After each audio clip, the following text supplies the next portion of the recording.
Get ready, the Border Force Marathon starts now. London's Heathrow handles more international arrivals than any other airport in the world. 50,000 passengers a day arrive at Terminal 3 alone. Next, please. How long will you all be staying for? There you go. Thank you. Thank you. Most have a legitimate reason to enter Britain. Thank you, Madam. Many are simply coming home. Good afternoon. Good afternoon. And how are you today? Good. Did you just lift your hat from? I know what you look like. I just want to see That's you. what I look like. You like it? I do indeed. Oh, thank you very much. I like the way you look. Thank you very much. There you go, sir. It's the job of the officers on the passport desk to spot those trying to get in illegally. Immigration officer Lisa Lee has been checking passports at Heathrow for the past 2 years. She's developed an eye for things which don't add up. So when you came in January, how long did you stay? 2 weeks. 2 weeks? Yeah. No, you didn't. You stayed longer than 2 weeks, sir. You were here 2 months. How come you're spending so much time here? You spend more time here than you do in Pakistan. Why?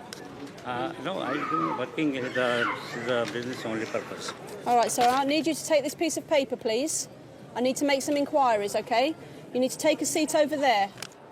Officer Lee suspects the passenger has been using visit visas to stay longer in Britain than he claims. Now she wants to dig a little deeper. He says he's a business owner in Pakistan running a fruit and vegetable business, export business. But I don't see how he can be doing that when he's spending most of the time in the UK. So I'm just going to work out how much time he's actually been spending here since he got his first visa. 6 weeks he was home.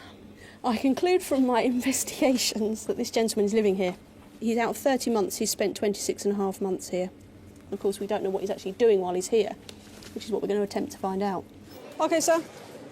You come with me, please? Yeah. How many bags do you have with you? Just this one and one other? Immigration officers have the powers to search luggage for evidence. You said you didn't have any documents. What's this?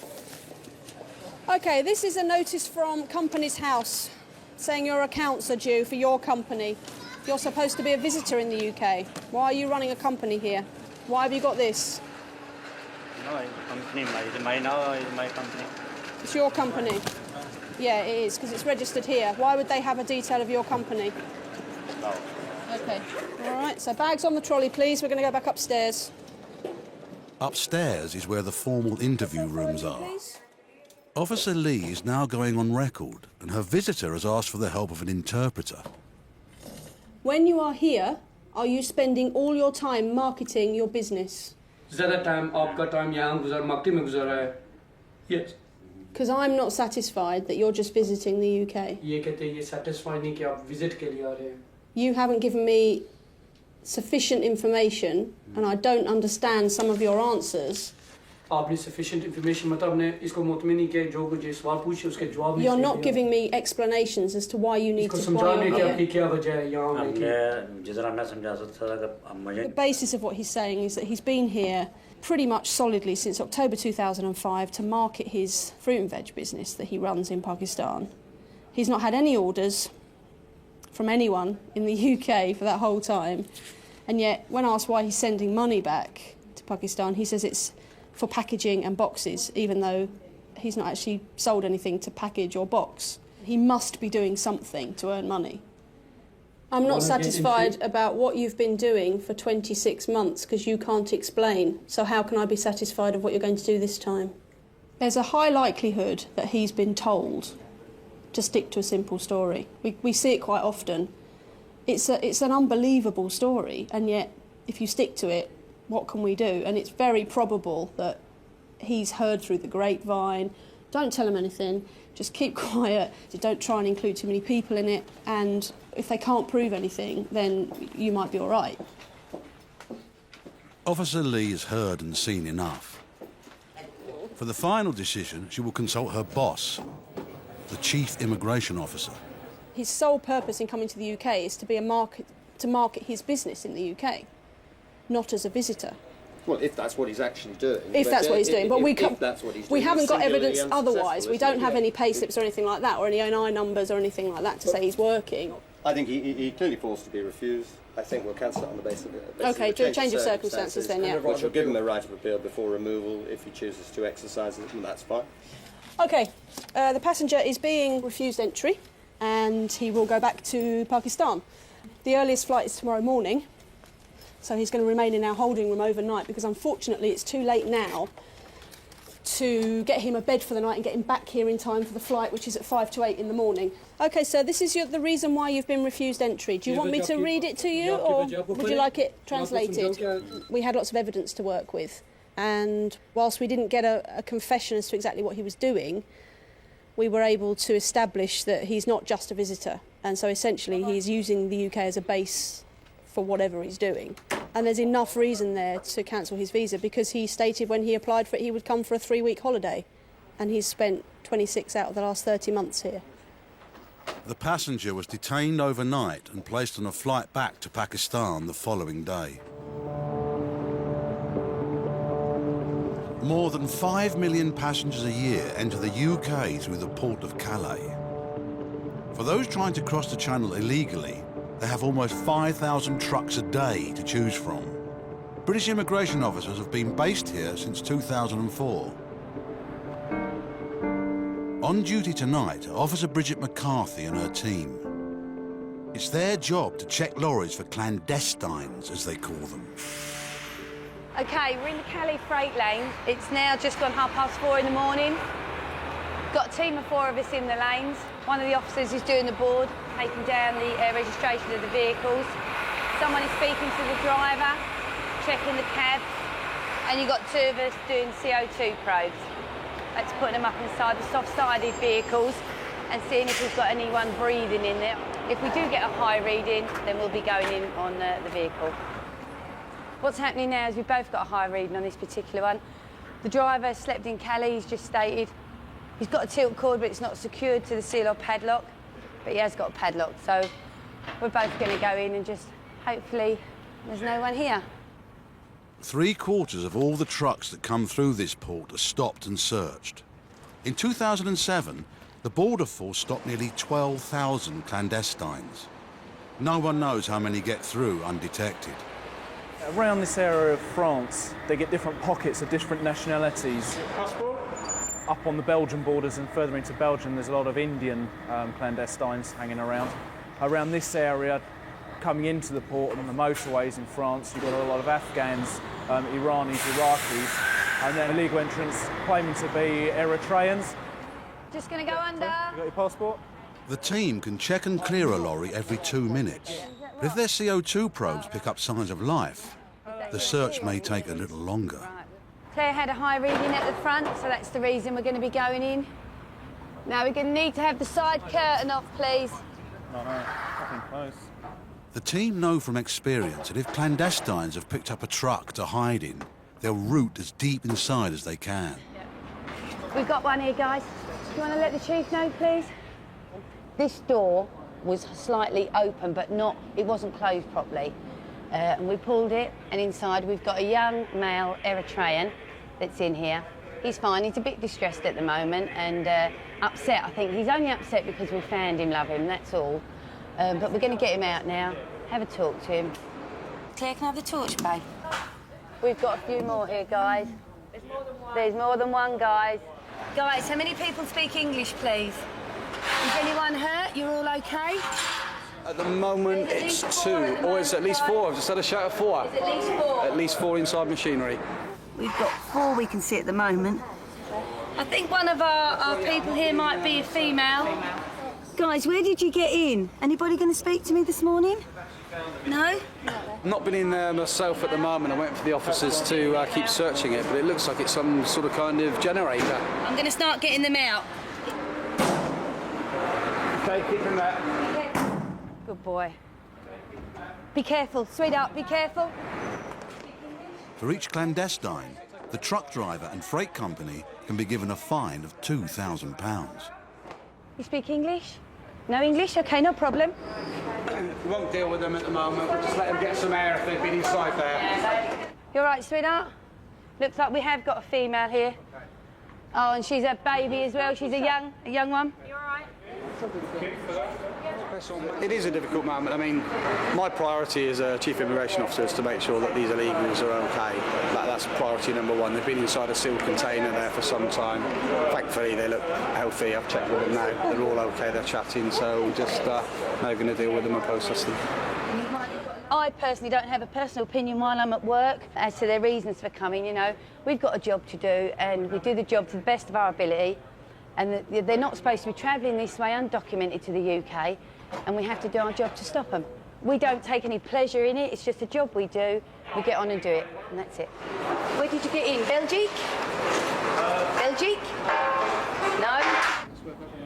Talking to them, they've all got different reasons why they want to come to the UK. Some of them claim it's because in their own country they'll be in danger, either mortal danger or going to prison, something like that, so they don't want to stay in their own country.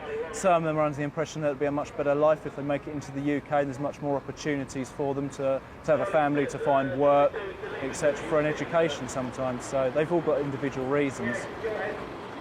We've got to do this job here, not just to stop them getting to the UK, but we have to do it for their safety as well. I mean, this could have been a refrigerated vehicle that they'd got into unknowing, and the driver could have put the fridge on at a later date, and, you know, could have been fatal. So it's a job well done. We're pleased. The 4 Eritreans are not carrying any identification. If they were, the French authorities could remove them from French soil. All they can do in this case is remove them from the port.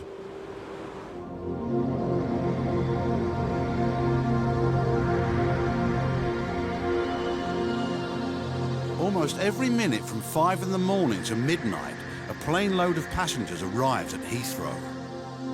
Officers in customs have stopped a couple who have come into the country on a holiday visa. Their bags tell a different story. In his 3 years as an immigration officer, Tim Wetherill has never seen a haul like it. They've had 3 suitcases which are down there, and the entire contents is all this, as you can see. Apparently we've got 18,000 cigarettes here, and then the rest here, 27.6 kilos of rolling tobacco, which is what customs have now seized, which is why it's all bagged up. Apparently the sort of duty value on that is just over £10,000, which is what they've obviously avoided by paying, and were trying to make their profits by selling on when they got into the UK. And that's all they've had in their bag, so it's a fairly substantial amount. You know, there's no argument that this was for personal consumption, obviously, this much. It's obviously they're coming here to sell it. Officer Wetherill will lead the investigation on the motives of their visit. He and his boss, Sarah Dyson, the chief immigration officer, will decide their fate. They had 3 bags with them, all of which just contain nothing but cigarettes and tobacco. So they have no clothes, nothing like that. How long are they seeking entry for, Tim? 5 days. They've got return tickets for 5 days. Passports, I mean, is it likely that they've been doing this quite regularly? Well, that's a brand new passport for her, and she's not travelled before. He came here in March, and he also came in 2006, where he had 2 sort of quite close trips to each other. So he didn't come at all in 2007? No. So it might be a good idea to take him through his travel history since 2006 to get a picture of how often he travels and where he travels, because travelling is, well, it's cheaper than it was, but it's still not cheap. Yeah, exactly. And I'd be interested to know how he funds these many and varied trips across the world, if not through cigarette smuggling. The man comes from Mumbai in India. Why are you coming over to the UK today? Today I come because I want to tour for my wife for 5 days. That's why I come. So you brought your wife for a tour for 5 days? Yes, sir. Why then, in your luggage, did you have so many cigarettes with you? It's my big mistake, sir. Because when I come from India, they're not allowed to take me money. That's why I believe my friend told me that you go take cigarette. I think that there is 200 carton cigarettes allowed. If you're allowed 200 cigarettes, you bought 18,000. There's quite a difference there between 200 and 18,000, isn't there? If I tell you that the total amount of tax that you would have to pay on all those cigarettes and all that tobacco is just over £10,000, you understand that? Yeah. So what you attempted to do today was to defraud the British government out of £10,000. Do you understand how serious that is? Yeah. I'm apologize, sir. I'm really apologize, and I'm sorry for the whole country, sir. I'm really apologize. Why should I bring my wife and do like that, such a bad thing, sir? Because she has a suitcase as well. You can fit more in. Huh? So she can bring suitcases as well, and you can fit more in. What? Because if you bring your wife, she then has a suitcase as well, so you can carry more. Because he also don't know, and I also don't know, sir. And also, if you bring your wife, you may think that you would be less suspicious to customs, less likely to be stopped. No, it's not fair, sir. No. Why should I bring, sir? To get away with it and sell, and then you make money. No want to make money, sir. I only want to transfer. You told me that was the main reason you bought them, was to get money. No, I want to transfer the money, convert the money, sir. So do you honestly expect me to believe you when you tell me that you brought cigarettes into this country for currency exchange? Yeah. Officer Weatherall now has all the evidence to put before the Chief Immigration Officer. Either they already have a buyer lined up here and they're just going to drop this whole load off with the buyer and take away what I think will be a substantial profit. Yeah. They wouldn't be doing it otherwise. It's got to be for profit. Yeah. If they didn't have the cigarettes with them, I'm in no doubt they wouldn't be stood here today. That is the main reason they are coming here for. We can do change of purpose. Cool. Okay? Yeah. And I think we need to try and find a flight tonight for them. They're India. Once Officer Weatherall has found flights to India for the couple, he will inform them they're being sent back home. Preventing those who try to get into Britain illegally is one thing. Tracking down, arresting and deporting those who've managed to slip through the net is quite another. That's where the enforcement team comes in. Today, they're targeting butchers in East London in an operation led by Immigration Officer Vicky Lacey. Intelligence suggests that Imam Quality Halal Meat has a history of employing illegal workers. We've previously been to this address. It was in September last year where we arrested 4 subjects. There were 10 people encountered, so it's quite a busy butcher's. OK, let's go.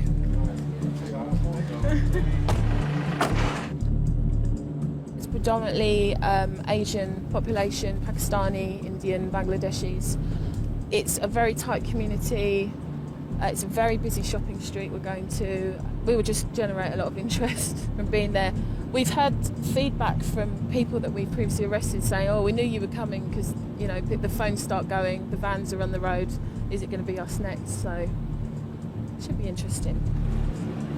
If an employer has not made the required checks on his workforce, he can be fined £10,000 for each illegal worker found on his premises. Morning, gentlemen, from the Immigration Service. OK, you're just serving somebody, are you, sir, at the moment? Who's the boss? So make your way towards the rest of your colleagues for us, please. Hello, sir. Hi, I'm the officer in charge today. Obviously, we visited your premises last year. That's right, yeah. We just have a check up on you. Can I take your name, please? We're speaking to the staff here. We, as you know from before, we've been here before. It appears the manager's got all his records into order. Everyone's been cleared. There's 2 left to finish off. Immigration Officer Jimmy Ahmed has doubts about one worker. The man claims he doesn't need a work permit because he's being adopted by a British citizen. OK, who was it that's adopting you? What's their name? Your adoption? Your uncle? OK, hold on, mate. What's his name? Yusuf. Yusuf? What Yusuf? Mr. Yusuf. Full name? Full name is Mr. Yusuf. Mr. Yusuf? Yeah. There needs to be, obviously he's got more than just Mr. Yusuf. What's his full name? Because at the moment we can't find you on our systems. Do you have his document? Look, basically, he's saying he's got indefinite leave to remain, and we can't find him. So if you have anything that can speed up the process, any documentation that he's given to you, either a passport or a letter from the Home Office, that would be brilliant. Right, your adoption application, was it refused? No, it wasn't. So what was it? Because there's no way that your application is still running from 1996. That's impossible. Okay, mate, no problem. Right, cheers. So at the moment, you don't have any right to be in the UK. Okay? Are you aware of that fact? Work with me, yeah? You came here in 95, you made an application in 96 for adoption. Yeah? That was refused. Okay? Then you applied again, and that was refused as well. Yeah. Yes. So at the moment, you don't have any stay. So at the present moment in time, I'm arresting you on suspicion of overstaying, okay? Enforcement officers have the power of arrest, and this illegal worker now faces deportation. But the team is satisfied the employer has done all he can to check the legal status of his workers. From being here before, he didn't have any records. We arrested 4 of his staff. He's now in compliance with the new legislation. The whole point of what we do isn't really to go, well, is to find offenders, but also to make sure that people are in compliance with the new illegal working legislation. So, yeah, he's doing well. At Heathrow's Terminal 3, the couple carrying 18,000 cigarettes and 27 kilos of tobacco are waiting to hear their fate. Officer Wetherall must tell them they will be put on a plane back to India tonight. I'm not expecting him to take it particularly badly, to be honest. It may well turn out that he is upset, but at the same time, you can't really argue with, the facts. They've tried to evade over £10,000 worth of duty in the UK. We didn't give them a visa to come here and sell cigarettes, and that's what they're coming here to do. Obviously, you were issued with visitors' visas to come here on holiday. The fact that you have all the cigarettes and tobacco with you, and that you've stated you're intending to sell that, on that basis, we're going to refuse you leave to enter the UK today. We're not going to allow you to come into the country. Legally, we have to send you back on the first available flight, and that's what we're going to do today. There is a flight. Sorry, if I go there back, they will kill me. With the Indian government, they will kill both of us. They will send me behind the bar. There is too much tension in India. If you not entry for 2 or 3 days here, and you will send me, I don't know. They will kill us. I explained to you when I was interviewing you that you needed to be fully forthcoming and honest with me. That you needed to tell me the truth. You haven't mentioned anything about that. No, but sir, if you deport like this, they will kill me. But they will. Who will kill you? No, Indian government, sir. Just because of the cigarettes? Too much harassment in India, sir. Please, my wife, they don't release me. Okay. You made that decision to bring those cigarettes into this country, yeah? No, but right now you made that decision, and that was your decision, okay? And as such, you have been refused leave to enter this country and are being returned to India. No, sir. There is nothing that can be done. Those are the rules. If you like do this, I'll kill myself here, sir. Why don't I go there? There's too much trouble over there. You need to wait here. I'll come back and speak to you in a minute, okay? When I was talking to him, he said, shall I just kill myself now then? And I'm not sure how flippant the remark was. I'm not sure how serious he was. But obviously, if someone in immigration detention is making threats like that, we can't just ignore it, obviously. Sarah's just going to go and have a chat with the passenger now and sort of explain things to him to see whether or not that calms him down. Listen, okay? As far as the law is concerned, there is no flexibility, okay? Your visas are cancelled and you have to go back to India. If they are still saying that they feel under threat from the Indian authorities, then they need to explain that to us in a bit more detail. Arrange करेंगे आपको वापस जब जाएंगे नहीं हो सकता इधर visitor हिसाब से I will kill myself, but don't go, please. Right, listen, okay. Is it worth saying things like that? Okay, calm down, listen. Okay. Do favor for us, man, please. See, I am not the first time in London. I am coming from 8 years to an extreme country. I hear you. I hear you. Listen. And before my 8 years record, I didn't do anything wrong in England. But it's my minor mistakes. It's not my. Yes, it's a mistake. I don't bring any drugs, and I don't bring any ammunition and arms. Okay, I hear you. So you're telling me like that? All right. You go. So are you telling? Okay. You're getting so upset that I'm thinking that you are much more worried about going back to India because you believe something will happen to you. The man's claims take the investigation to a new level. Chief Immigration Officer Dyson and Officer Wetherall must make sure the couple understand their options. The claims that you've made are obviously very serious. I need a decision. These are the options that you have. If you think in your heart of hearts that you will be killed when you return to India, then you have no choice but to claim asylum in the UK. If you are not genuinely in fear of your life, you need to return home to India, and that is a decision that you have to make. Okay? Are we in agreement that you're actually asking for asylum here? Is that what you're asking for, sir? Say yes or no. It's no problem. Yes. So you want political asylum here? Is that correct? Give me passport. I will go on counter and I will arrange my for ticket, and then I will take my passport and I will go. The man's changing demands suggest to the officers that his fear of returning to India is not genuine. I've given you options. We've discussed things at great length. No. Make your decision, and we will process that decision. When you will give me Make passport? your decision now, No, okay? Just please. First option is you go back to India tonight, and I get the officer to speak to the airline and ask the captain if he will give you your passports back, okay, so that you can quietly present them yourself. The next option is you tell me that you're in fear of your life and you want asylum. We will listen to your claim for asylum. It will be processed properly and heard fairly, but you'll be detained until the outcome. The third option is you tell me that you don't want asylum, okay, but you won't go tonight, quietly. Then I will have no option, okay, to arrange escorts for you. 2 people who will go with both of you, maybe even 4 people who will go with both of you, and you'll be in handcuffs, and you will go back tomorrow. आपने जाना है? जाना है ना? They want to go. The passengers have said that they will go on the flight as long as they can be reunited with their passports to go home.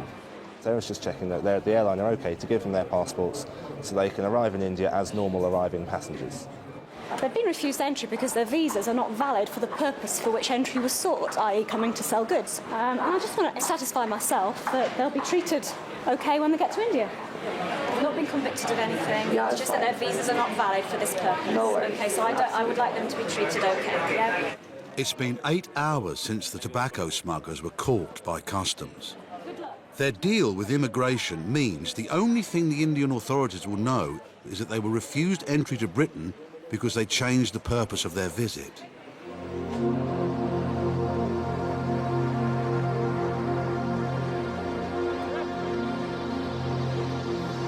In Calais, the search team is coming to the end of their night shift.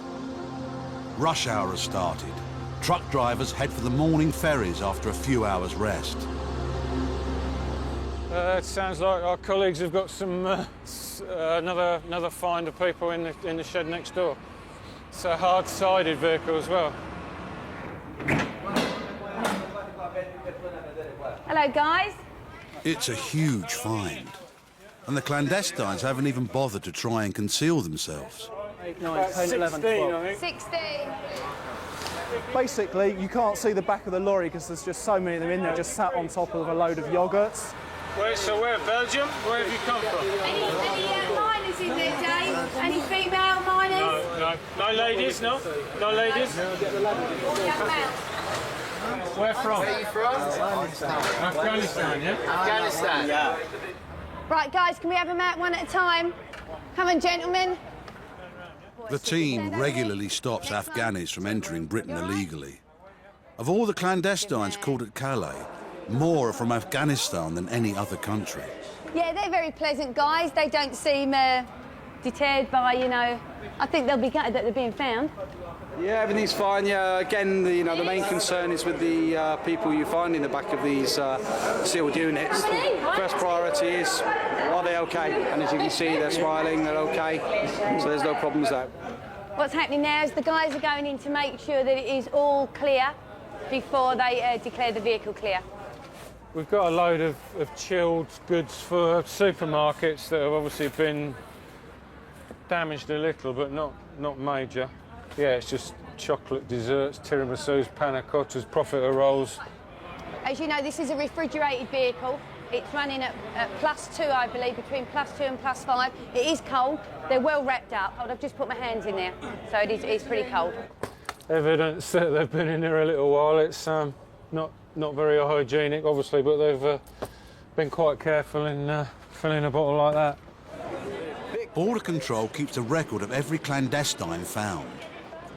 Each will be photographed and fingerprinted before being handed over to the French authorities. We've just got nowhere else to put them at the moment. Obviously, such a big number, we need to process them now. Now we've entered that vehicle with the 16 clandestines, all of Afghani origin, all male and all in fairly good spirits. I remember one at the beginning of this year that had about 3 or 4 more, and that was in the back of the big drums from cement mixers that we found down on the berths. But other than that, I can't think of anything that's been more than this, other than that one this year. On average, this is a big find. We've handed them over now to ECS, who are our escort team. They're going to take them into the detention room one at a time.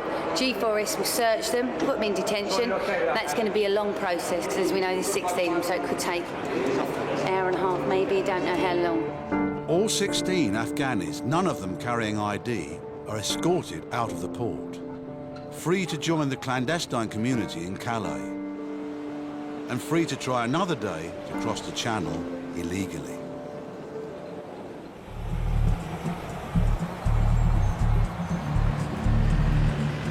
In East London, the enforcement team is gearing up for another surprise visit. Once again, they're after butchers and illegal workers. Same method, arrest 2, go back to the rear, and if you can do your rear cover again. Any questions? Let's rock and roll. We've not visited this place before. It's quite a big butcher's like the last one. It'll be the same method as before, round up the staff, have a chat, see if the management have got their records in order. Let's go, everyone. Guys, can you come down here, please? Down you come. A sweep through the whole shop turns up 10 butchers for the team to check out. Sir, can you stand over here for me? Right, we're checking everyone. I've spoken to the manager. He doesn't have any photocopies of documents, home office papers, only pay as you earn, which is no good to us. So we're going to have to do the whole shebang. Your visa, how long was it for? 6 months. 6 months. Okay. When did you get the visa? 5 years before. 5 years ago. So you've overstayed 4.5 years? Yeah? Right, Mohammed. Right, did you get the visa yourself? No, one agent. You come by an agent. He's admitted entering the UK 5 years ago using somebody else's passport with his photograph on it in it. He's since not approached the Home Office to sort his stay out. So I'm going to now interview him with the assistance of my colleague who speaks the language, and we'll take it from there. I don't believe what you've told me, okay? The Home Office checks have come back and there's no trace of you being issued a visa, okay? Do you understand that you've entered the UK illegally? Yeah, he understands that he's entered illegally and he's currently living here illegally. What you've told me from this interview... Stop. Okay, I'm going to have to arrest you for entering the UK illegally. We have arrested 5 people so far. As far as I'm aware, they've all been arrested for overstaying their visas. They've all come on holiday visas. 9 times out of 10, they turn up at the airport, they say they're here for a holiday, they produce a return ticket, they get a job and they don't go home. That's why they've been arrested today. Those of them that have passports, we will aim to put them into a detention centre and remove back to Pakistan in the next 72 hours, hopefully. Now the team's attention turns to the manager. Have you made any application on his behalf to stay in the UK? Not recently. But you told him you would do, that's why he's overstayed. You said you were going to help him, but you haven't done. Why haven't you? Are you running some kind of immigration advisory thing? Well, this gentleman has given you his passport and you said you'd make an application. He's just told us the bosses of the shop told him not to go back to Pakistan, and that he's going to sort his work permit out. When we've just spoken to the boss, he said he's got his passport, but he hasn't done anything about it. So the poor guy here has been given the wrong advice, and that's why he's been arrested now for overstaying. Mr. Ahmed, can you please terminate that call, please? Right, okay. I need the documents for the people that you're... The documents of the people downstairs. Okay, Things aren't looking good for you at the moment, okay? I'm going to serve you a fine of £50,000. Now, if you have that kind of money to throw away, then...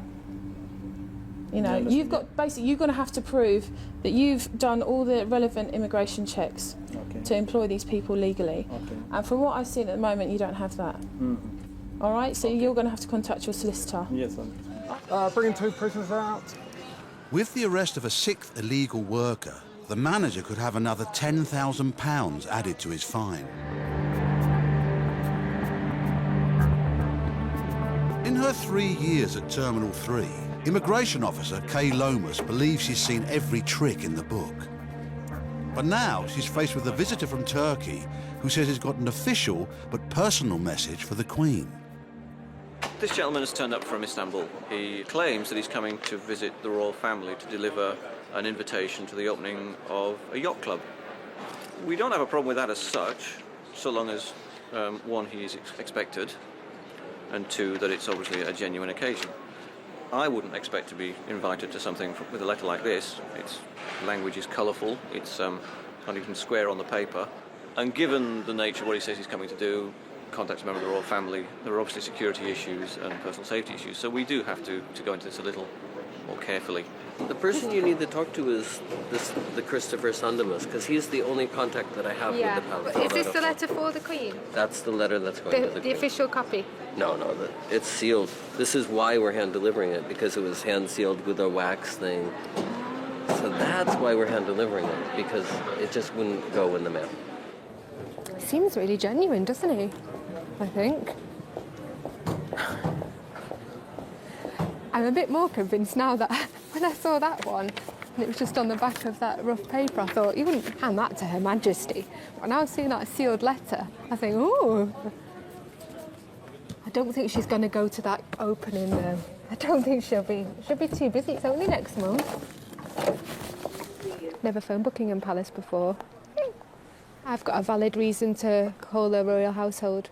Hello, sir. I'm calling from immigration at Heathrow Terminal 3. Hi, sir. Are you expecting anyone today to be coming to the palace?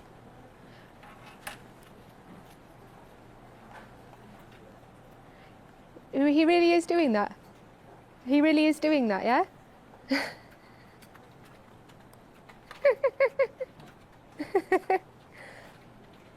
No, well, we were just a bit shocked because when the gentleman came to the desk and said that he was coming to deliver something to the Queen, obviously we have had some cases in the past where it's not been the case, and so we just wanted to make sure that that was true. All right, thank you very much, sir. Thanks, bye. They're expecting it. Can we have you out, please? We don't perhaps have a guy that has a problem with the royal family, but nor do we have anybody who's really expected yet, other than to deliver something to the side door. So is this kind of the stock answer they give? If you want to deliver something, this is how you would deliver it to the police at the side door. From that then, it's all down to what we think of him. I know. How he comes across. And you say he comes across as fairly plausible and genuine. Yeah, I would like to speak to him But again. I think we do need to speak to him.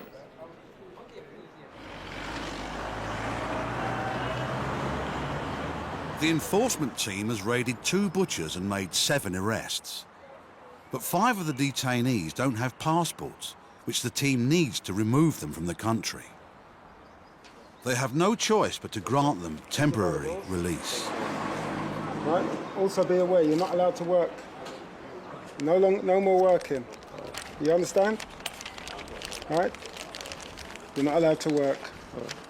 We've got no detention space at all, which is a normal case. So the decision was made to release him to sign on at our office on a weekly basis until his application is decided.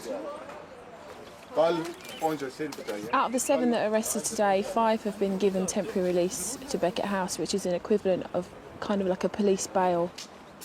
Another 2 are being detained to be removed back to Pakistan, and we're going on to do a house search for one of them now. This worker has told the officers he does have a passport and is at home. Anyone in? Is this one yours? Yeah, Okay. your passport's in there. He hasn't told them his home is Have crawling you got the with key? cockroaches. Oh my God. Oh, it's walking in the whole place. Bingo. There we go.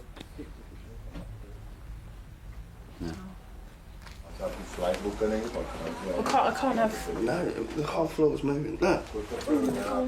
The roaches everywhere. In fact, I'm going to tuck my trousers in my boots. Got his passport. Here he is, the guy that was arrested.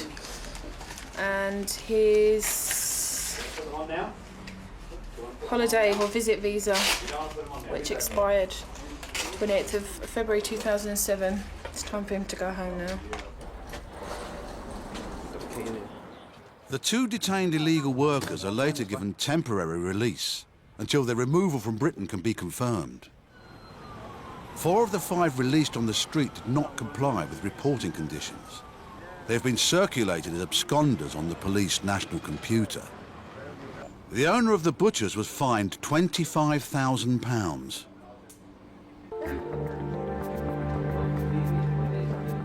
though Buckingham Palace has confirmed they are expecting a visitor from Turkey to deliver a letter for the Queen, Officer Lomas must make sure he is genuine. So why have you decided to come over to bring the letter rather than just post it? Because it will make better impression, you know.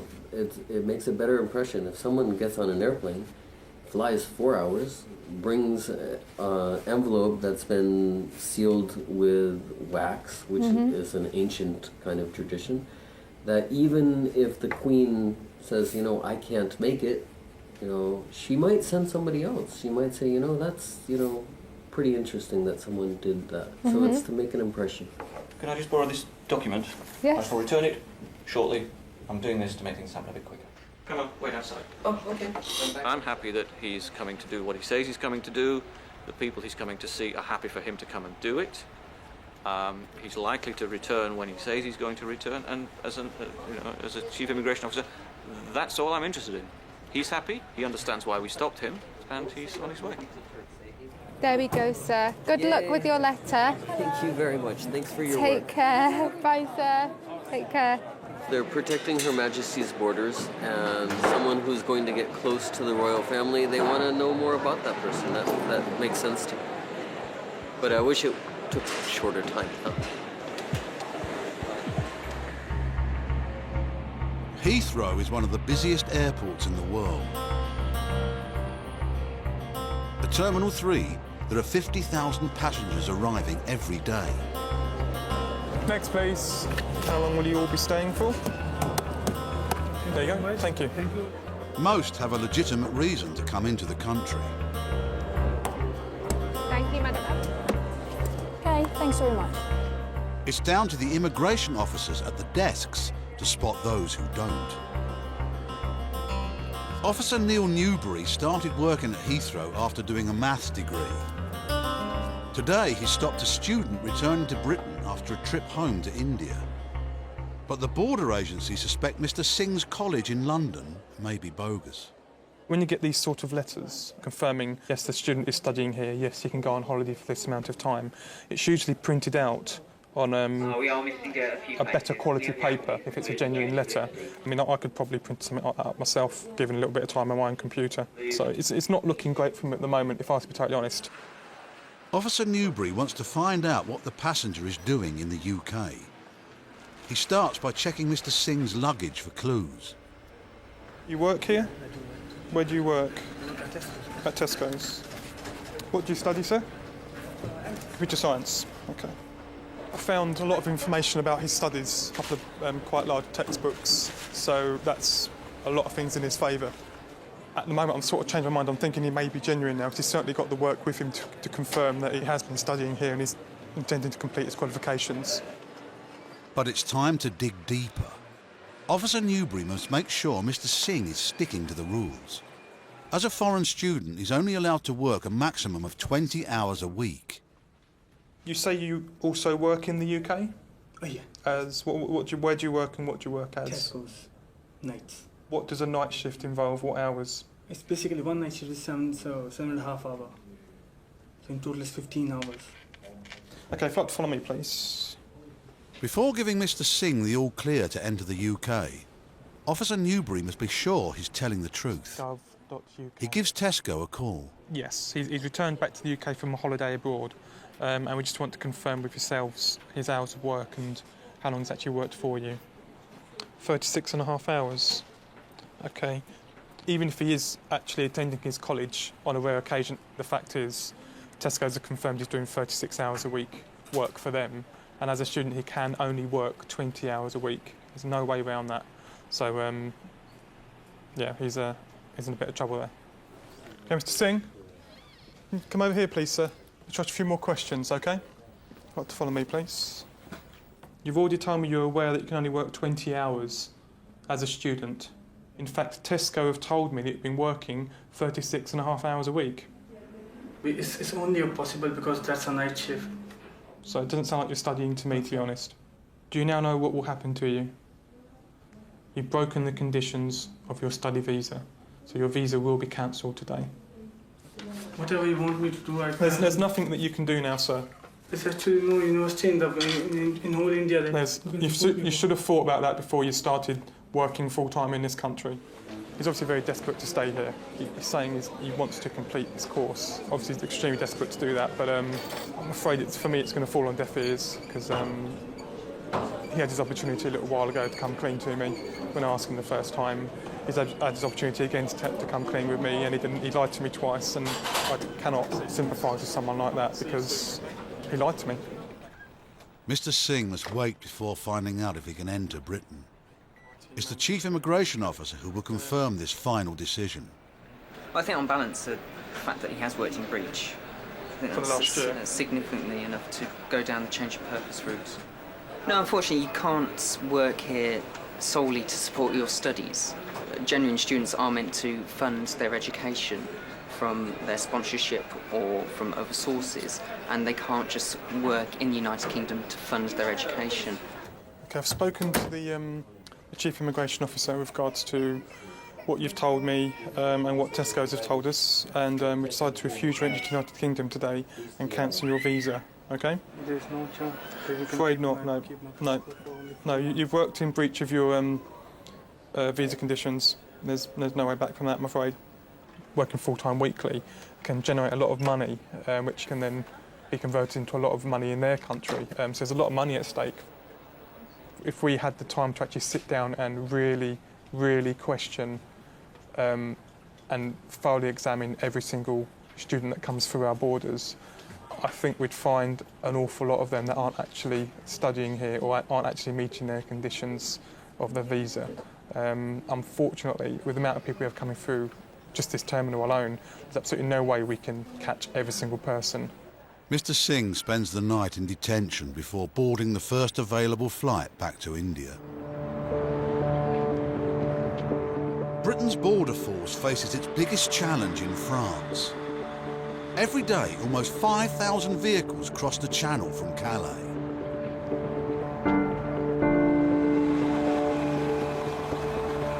Trucks have become the transport of choice for illegal immigrants desperate to find a better life in Britain. Known as clandestines, in 2007, nearly 12,000 of them were stopped by immigration officers here at Calais. It's midnight, and on the front line tonight is Officer Emma Hogben. She's using a probe which reveals human breathing. 30. Tonight's really busy, so we've got a lot of traffic coming through and a lot of sailings. Each berth tonight's got about 4 sailings each, so I think each ferry holds about 120 lorries. We've got a lot of freight traffic coming through tonight. All we're doing now is we're probing all the soft-sided vehicles with the CO2 units to see if we get a reading.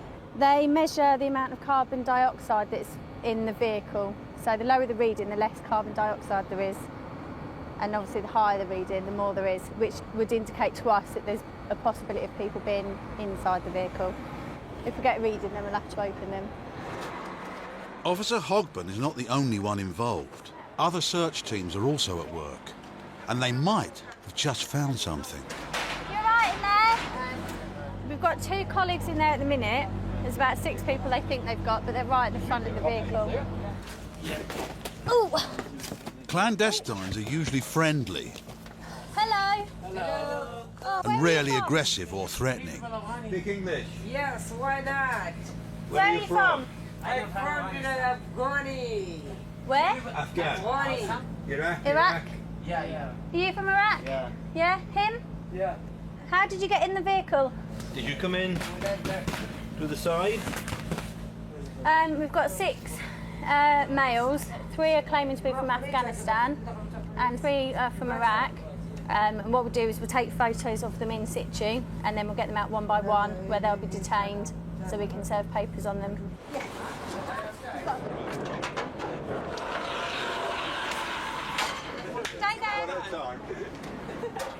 When we opened the curtains, we were quite close to the ship, so their immediate reaction was how close they were to getting onto the ship, which for them must be quite heartbreaking because they're so close to getting to the UK, but they've been stopped, so they were quite disappointed, to say the least.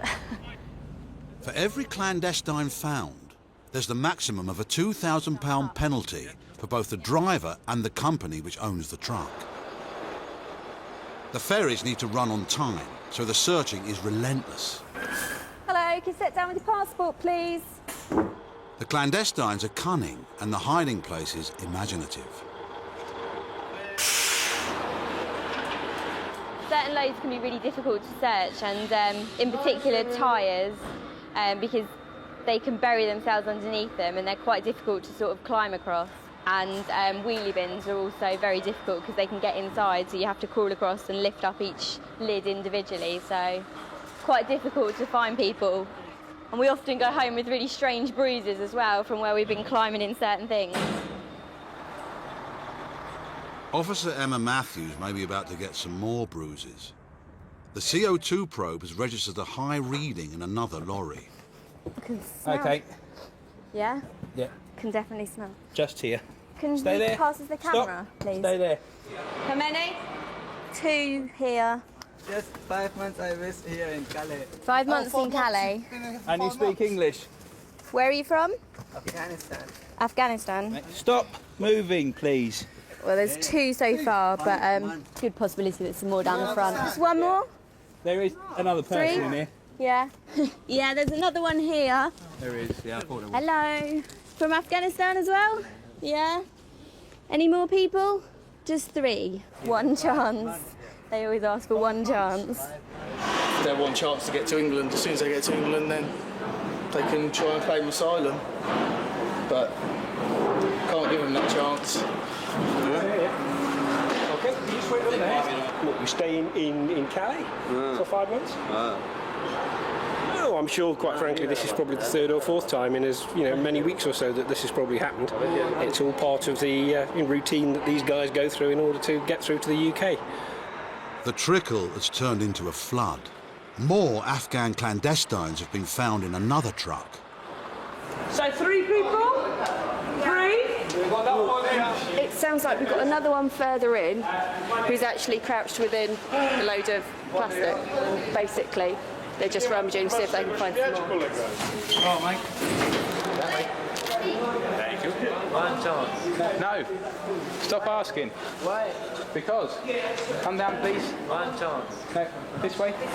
I think it's a bit too much of a coincidence that within 10 minutes, till we get 2 lorries with 3 Afghanis in each, they'll be handed over to G4S to mind them while we finish the paperwork, and then they'll be taken back over to the French authorities and removed out of the control zone. So far tonight, the team have stopped 12 people from crossing the channel illegally. But not every truck is stopped. No one knows how many clandestines get through undetected.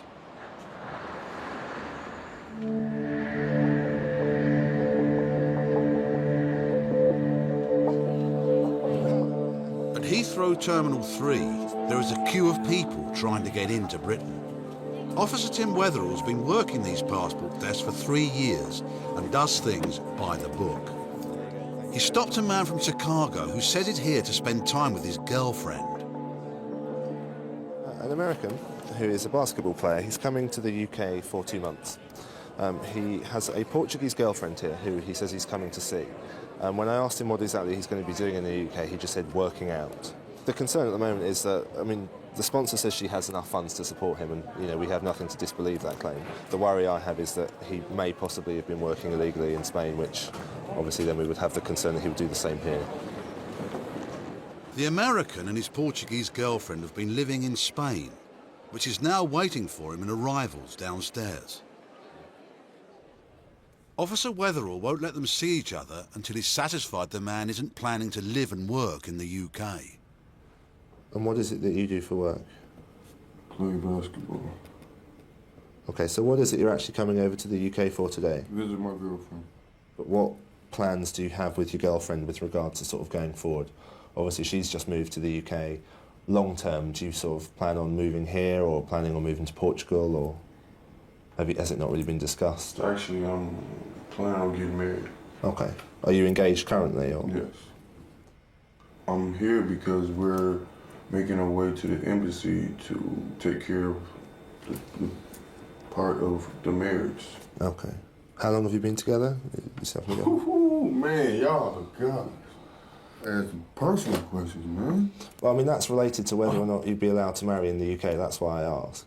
2.5 years. Okay. In order to get married in the UK, you're required to have a visa before you come here. A marriage visa? Yeah. The fact that obviously you've stated you're planning on getting married and you don't have the visa that you required prior to coming here may result in you being refused leave to enter into the UK today. Okay? That's not a decision that's been made yet. That's nothing, but I'm just making you aware that's sort of the worst case scenario. Okay, you understand that? I don't think he's sort of been trying to deceive us at all. I don't think he's sort of tried to not tell the truth, but I just think he seems sort of quite naive. He wasn't aware of the fact that he needed to have this entry clearance, which he hasn't got. Unfortunately, I'm happy that he's been telling me the truth during an interview. So yeah, as I say, I think it's sort of naivety rather than sort of any deception that's gone on here. The decision to allow or refuse the American entry will be made by Officer Weatherall. But first he will consult the Chief Immigration Officer. So the bottom line is, he's coming here not as a visitor, he's coming to get married. Yes. Plans after that are still up in the air. Still up in the air. He said that mainly they're probably looking at going back to Spain. Why bother coming here, getting a job, and why bother getting married here? If in the end staying in the UK isn't part of the plan. I'm not happy because this man has now told us he's coming to get married. He could have told us that when he first arrived. So at the moment, I am looking that this man might not qualify for entry. But obviously, given that the sponsor is an EA national, that's some area we have to look at as well. And, we'll make a decision when we've looked at all the facts. The American's fate is now back in Officer Weatherall's hands. We'll have to find out if it is true love.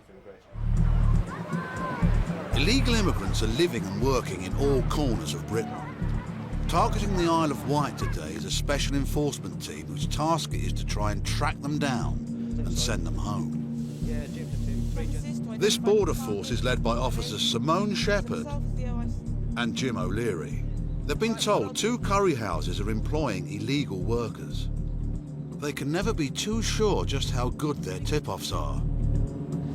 You never know what you're going to get when you go into a premises, to be perfectly honest. You go in looking for one and come out with a dozen. Enforcement teams in 2007 arrested more than 5,000 illegal immigrants. Employers can be fined up to £10,000 for each illegal worker they employ. Are you the boss, mate? No? Do you work here? Yeah. Yeah, you do work here, OK. Are all the cookers off? Yeah, they're all off. Lovely. Did you take photocopies of any documents for your employees? No. No. We've got around about 11 people on the premises, of which he says 5 or 6 are employees. He's got no documentation with regard to their eligibility to be in the UK or, in fact, to work in the UK. We could be here for a couple of hours anyway. Officer Shepherd leads a second team to another restaurant where they suspect illegal workers have been working and living. Can you come in, please? Yeah. Nice and gently. Hello there, immigration. Have you got any identification, please? If you've got it, sir, could you get it for us, please? Some ID? ID, sir. ID. ID, passport? Passport. I'm sorry to wake you up. Thank you very much. You got your passport? Well, can you just confirm your name for me, please, sir? Yes. Your name, please? My name is Johiruddin. And how did you enter the UK, sir? He came on a visiting. So has he a passport here? Does he have a passport? No passport, no my this year. This somebody taking a passport. No my passport with somebody. So he used somebody else's passport? Yes. Which was then, so you entered the UK legally? Yes. Okay, and your family name? At the first restaurant, they found 2 workers with out-of-date visas. You've told me that last year you got a visa to visit the UK for 6 months. And that was last May. But therefore, I am satisfied you have entered the United Kingdom illegally. No. I'm arresting you on suspicion of being an illegal immigrant in the United Kingdom. And I am arresting you at this time on suspicion of overstaying your visa. You do not have to say anything, but it may harm your defence if you do not mention when questioned something you later rely on in court. Do you have any possessions on you, sir? Can you empty your pockets and put them on the bed for me, please? But you're working downstairs as well, aren't you? No, it's just sometimes. Just sometimes. How many hours do you work a week? I've got permission about 16 hours, but I'm not working last 6-7 months. I didn't work anything. Oh, so you just live here? Yeah, just live. So do you have a copy of your passport or anything? No, sorry, I'm really sorry about it. And this is all your money, is it? Yes, sir. But you're not working? Right. We've done our Home Office checks. One of the gentlemen is an overstayer, which means he's no longer got any leave to be in the UK, so he is removable. So he's already been arrested and he'll be coming with us to the police station. The other gentleman has admitted to being an illegal entrant, so he's been arrested as well, and he'll come with us for that interview. So we're going to sit them in a little room out the way a moment while we go and see if we can find some documents for them in their bedroom. With the overstayer, hopefully if we find his passport shortly, he'll be removed back to Bangladesh. Well, I have his passport, which means he will be going home. I got your passport was in your jeans, wasn't it? Yeah. I'll just put those Thank in there. you. But this search for illegal workers has taken a more sinister turn. One the officers cannot ignore. What we found here, we found some DVDs. There's one of these that may seem slightly concerning. I don't know the nature of the DVD. I don't know whether it's promoting or it's against terrorism, but obviously the DVD itself looks to be of some concern to us, so we'll need to have a chat with the gentleman and perhaps refer it on to police or to special branch in order for them to take it further if they deem that necessary. 2 illegal workers from each restaurant were arrested. One will be immediately deported back to Bangladesh, while others will be temporarily released while their travel documents are sorted out. Both restaurants will be issued with a formal warning and face a fine if it happens again.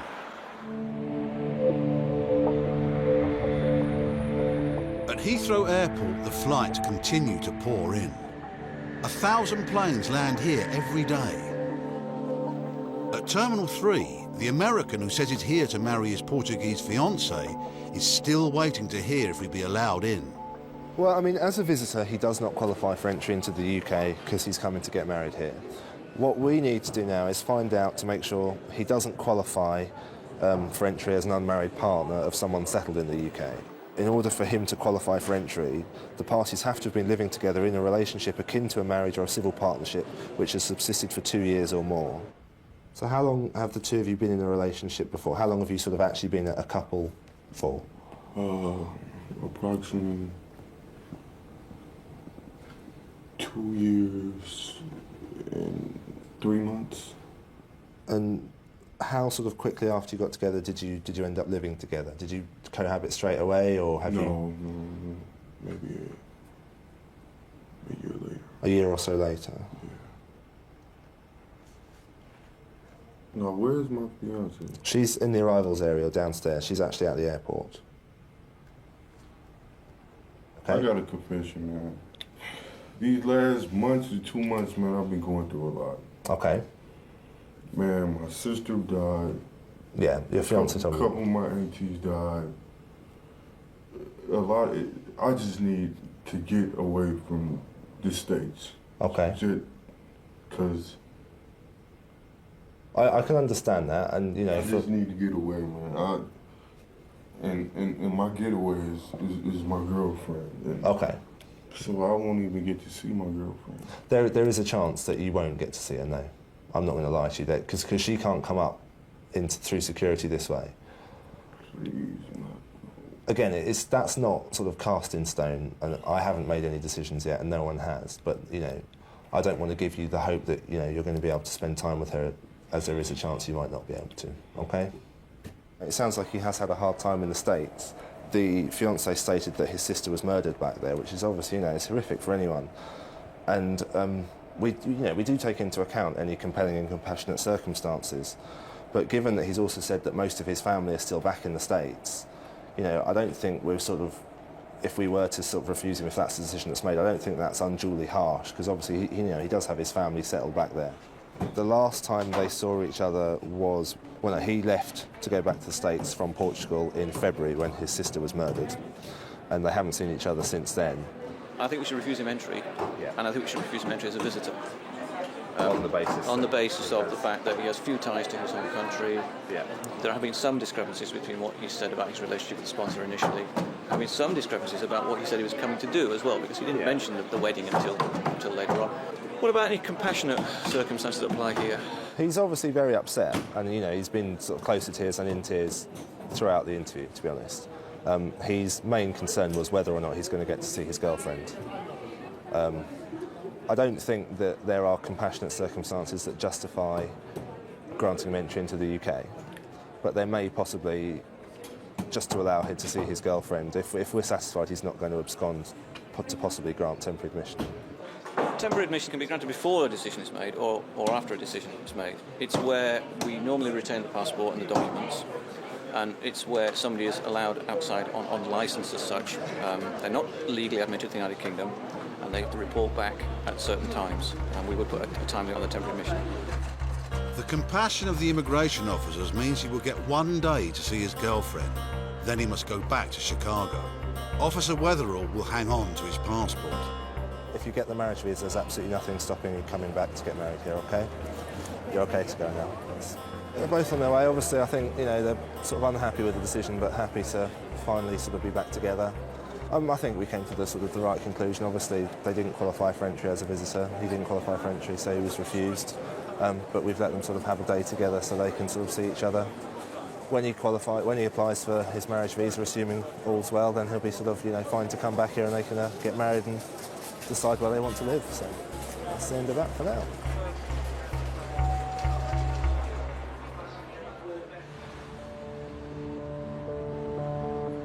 In Calais, there's another frontline post for the border force. Clandestines trying to cross the channel illegally can also stow away in trucks heading for the Eurotunnel. Right, sir, can you step down with your passport for me, please? You all clear? But Officer Mark Atwell has an extra tool in his armoury to give him the edge. What is this? It's a heartbeat sensor. It's connected to the machine, which is just over in that cabinet there. What we do is we place this on a metal-to-metal contact surface within the vehicle. The machine will then try and detect any vibrations that are caused within the vehicle, either by people moving around or even by their heartbeat. It's quite a sensitive piece of kit. With up to 30 trucks an hour coming through the search bay, it's not long before hearts are racing. Brilliant, ladies, maybe another one. Oh, we've got high readings on the heartbeat, and this time it's actually come good. There's some people in the back. If you have a look at the readings, that's where you can sort of see that they're sort of true readings. They all look very similar. That's a family group. Oh, it's 2 kids. No, it's your mum, dad and child. Do you want them out or not? No. Oi, stay there. Stay down there. Get down there now and stay there. You get down in there. Down in there. No. Yes, stay in there. Officers won't let the clandestines out of the truck until they've moved it to a safe area. We've got a family, looks like mother, father and child, possible Eritrean nationality, obviously concealed down at the front of the trailer. They're wrapped in foil to try and obviously prevent the CO2 detectors getting set off, but obviously using the heartbeat machine, obviously we found them that way. We'll sort them out in there. I mean, they'll know they've been found here, and then we'll just move them out there, round to the left and into the deep search bay. And that's where we unload them, because we don't get them out in the lanes. Get down. Sit down. Sit down. The problem we have with this particular nationality is a communication problem. We found them, and they're obviously quite keen to get out of the vehicle as quickly as they can, because it's quite uncomfortable inside. But obviously we've got a duty of care towards their health and safety, so we've got to make sure they're nice and safe while the vehicle's actually moving. Keep him coming. Stop.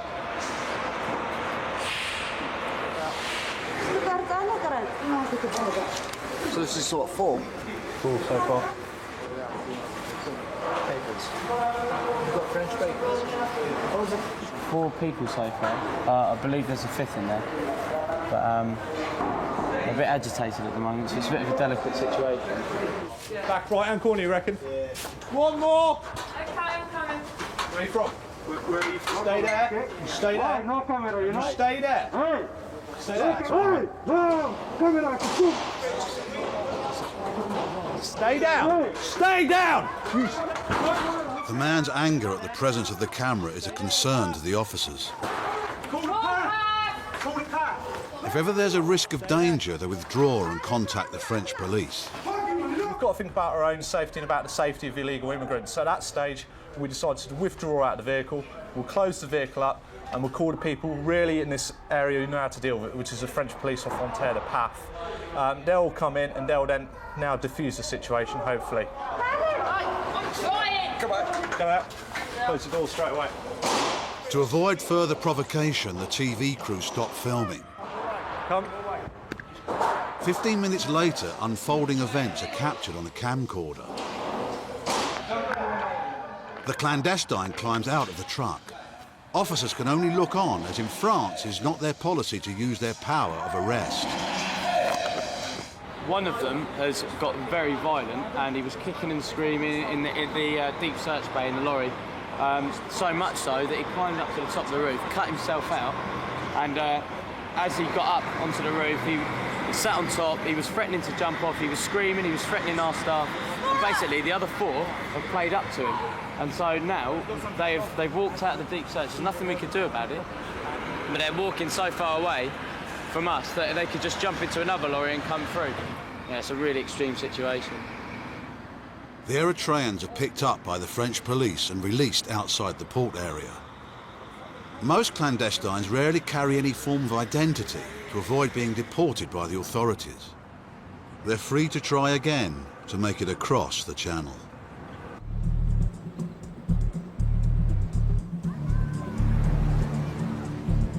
In the Isle of Wight, the enforcement team is on the move again. This time they've been tipped off that a hotel is employing illegal workers. We've got a warrant for the premises. Is it possible to speak to the manager? Hi, it's immigration. If you'd like to step that way, we're going to have a word with you. Do you speak English? Hi there. You work here? Oh, you work here, don't you? Yes. Can you come downstairs and speak to us? From immigration, we're speaking to everybody on the premises. The team find 5 workers. 2 of them from Swaziland, who have been in the country longer than they should have. Your visa ran in November 07. 07.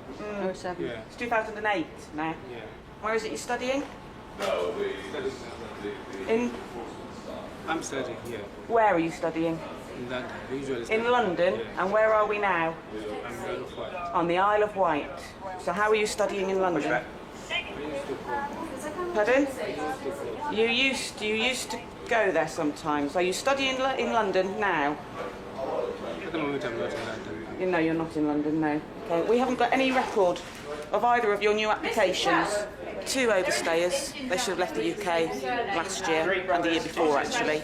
So they overstayed, they're leaving the UK, and we'll be looking to remove them back to Swaziland. The hotel is run by a husband and wife team. But the wife is away and has the key to the office safe, where one worker claims her documents are locked away.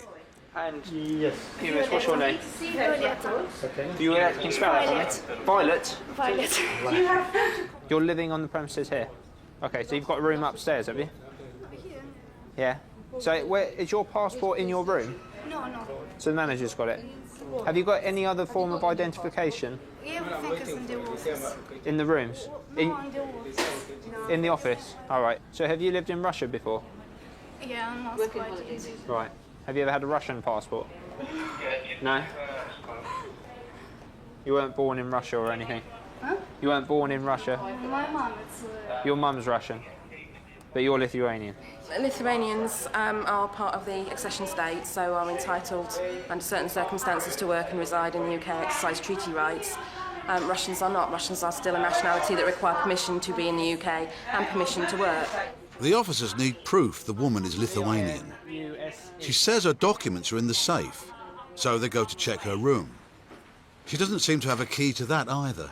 Right, so this is your room, is it? Yeah. So where's the key?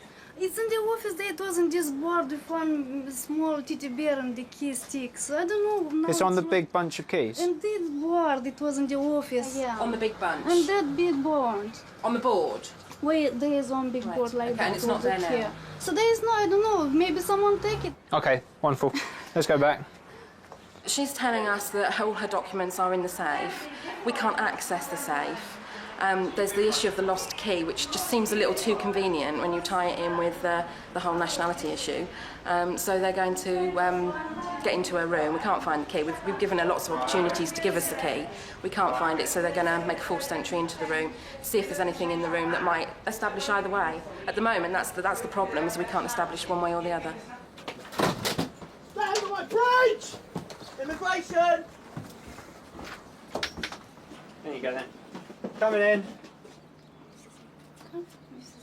Okay, we'll take your whole wallet actually. Have you got anything else in here What about? that might prove who you are? Yeah, I'll show this account letters. Okay. You haven't got a photocopy of your passport anyway? Photocopies. Yeah. It's all photocopies they make for me and we take in the office. This is my sister. Right, so that's all in the office as well. You've definitely got nothing else in here.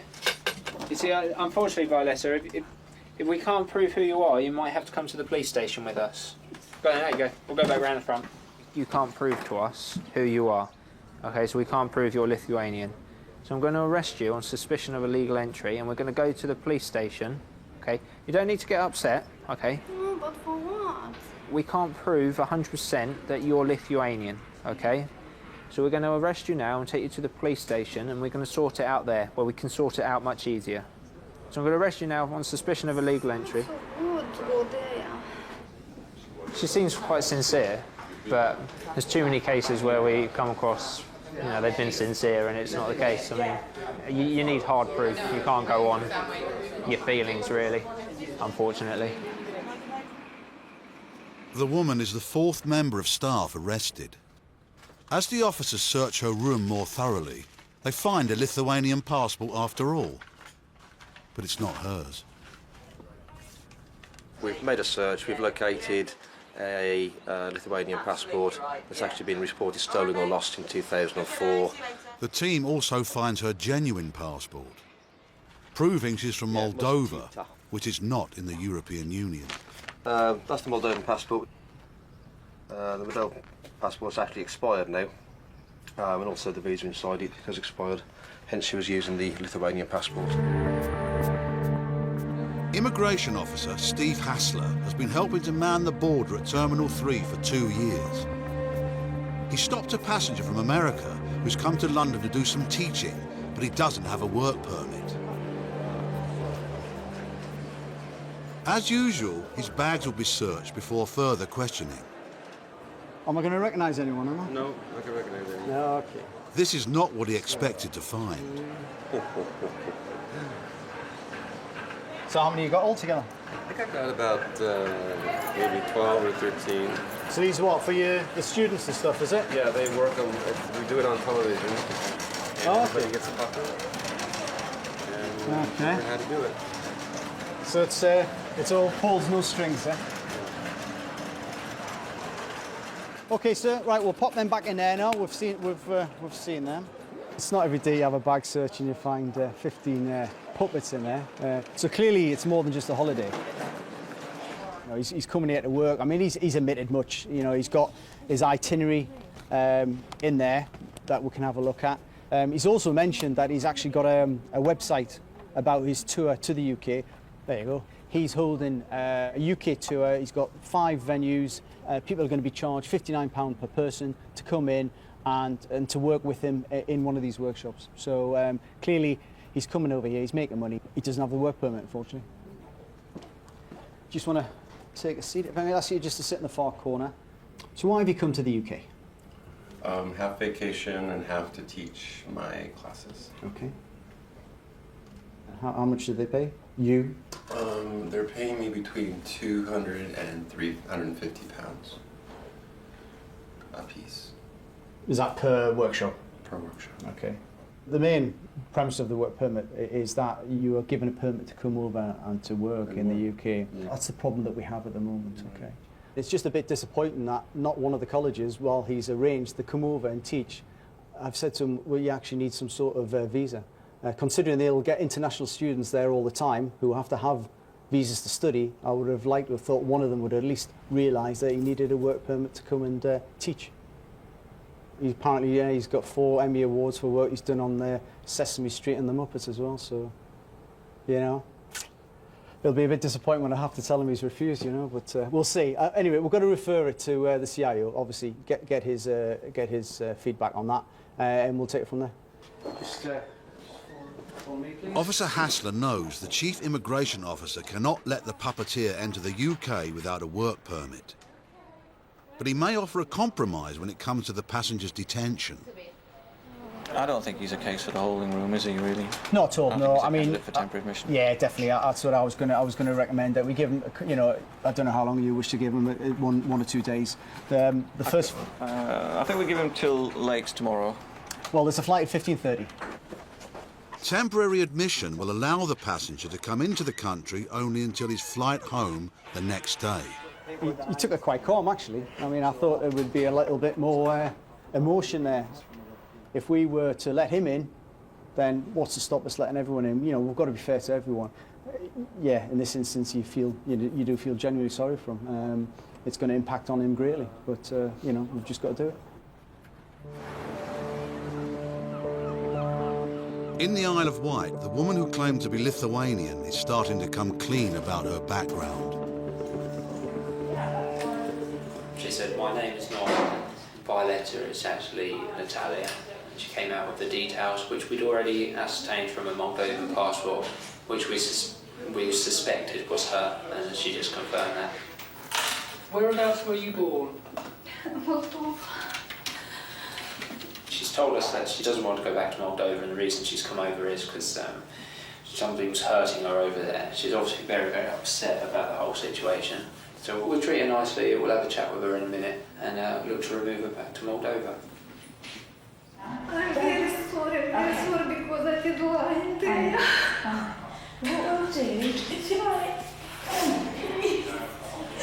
Oh, it's right. Let's get your tissues.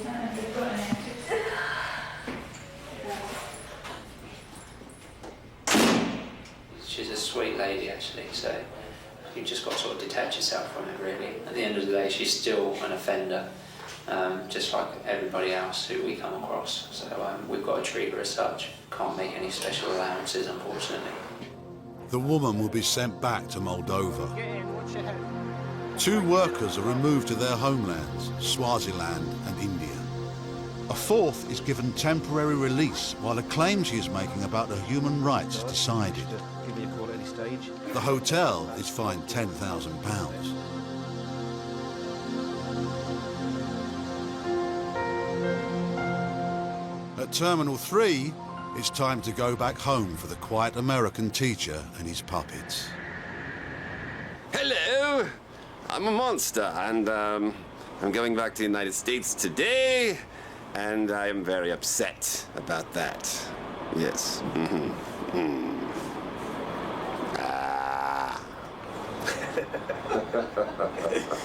I was going to teach the teachers how to use me for ESL, which means English as a second language, and also for therapy and all sorts of things like that. But of course, I'm not going to be doing that. Oh, it's so sad. Oh, it's so sad. All the kids that won't be able to laugh. Oh. Assistant Immigration Officer Adele Partington is part of a team in Glasgow preparing for a raid. It's currently 6:10 in the morning, and we're all just getting kitted up, ready to go out and carry out an arrest team visit. It's part of the job, but you always still get a little bit of jitters. It wouldn't be normal if you didn't get any. This morning, the team are about to pay a surprise visit on a flat where they believe illegal immigrants are living. Police vehicle. First visit is to flat 21. Target of the visit is a Pakistani male. The intelligence for this visit suggests that Mr. Shah lives at the target address with 10 or 11 other Pakistani males. Some of the occupants allegedly have counterfeit documentation. The intention today is obviously to search for and arrest Mr. Shah and any other immigration offenders that we come across. Okay? Thank you. Well, the target is to locate and arrest the offender, but for this package, although it's listed only one offender, there's a possibility of 10 or 11 other people residing at the address who could also be possible offenders as well. So they can be straightforward or they can be complicated. And until you actually get through the door, you don't know what you're going to find. The flat is not far from the team's base. It's now 7 a.m.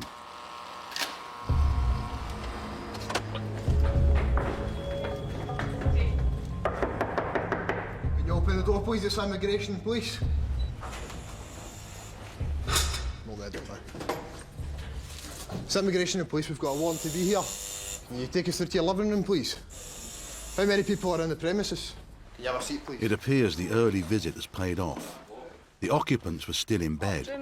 Okay, so what's your immigration status here? I'm indefinite. Indefinite? Permanent indefinite.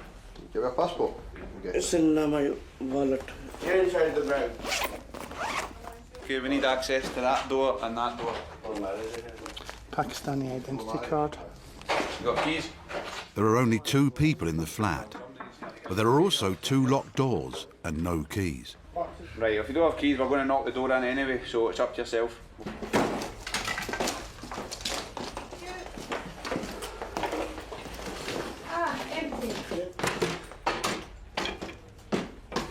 The intelligence that there are 10 people living here seems to be wrong, and the 2 men they've just found are both legal. But the kitchen window of this 3rd floor flat is open. Officers think someone has done the unthinkable.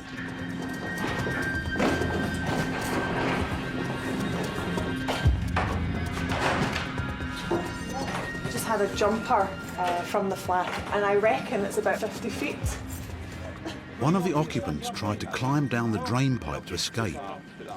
He lost his footing. He's managed to struggle to the dustbins at the rear of the building. Did anybody else jump out? One guy. One guy. Where is he? Is he hurt? No. No? Where is he? Other side. Other side there. We're on trying to find Dylan Hill just now. I believe he's went over the fence here into the green area. So we're just having a look to try and find him just now. The other man must have kept his grip when he climbed down, and now he's on the run. But his injured friend is losing consciousness. You back my sport. Support your back.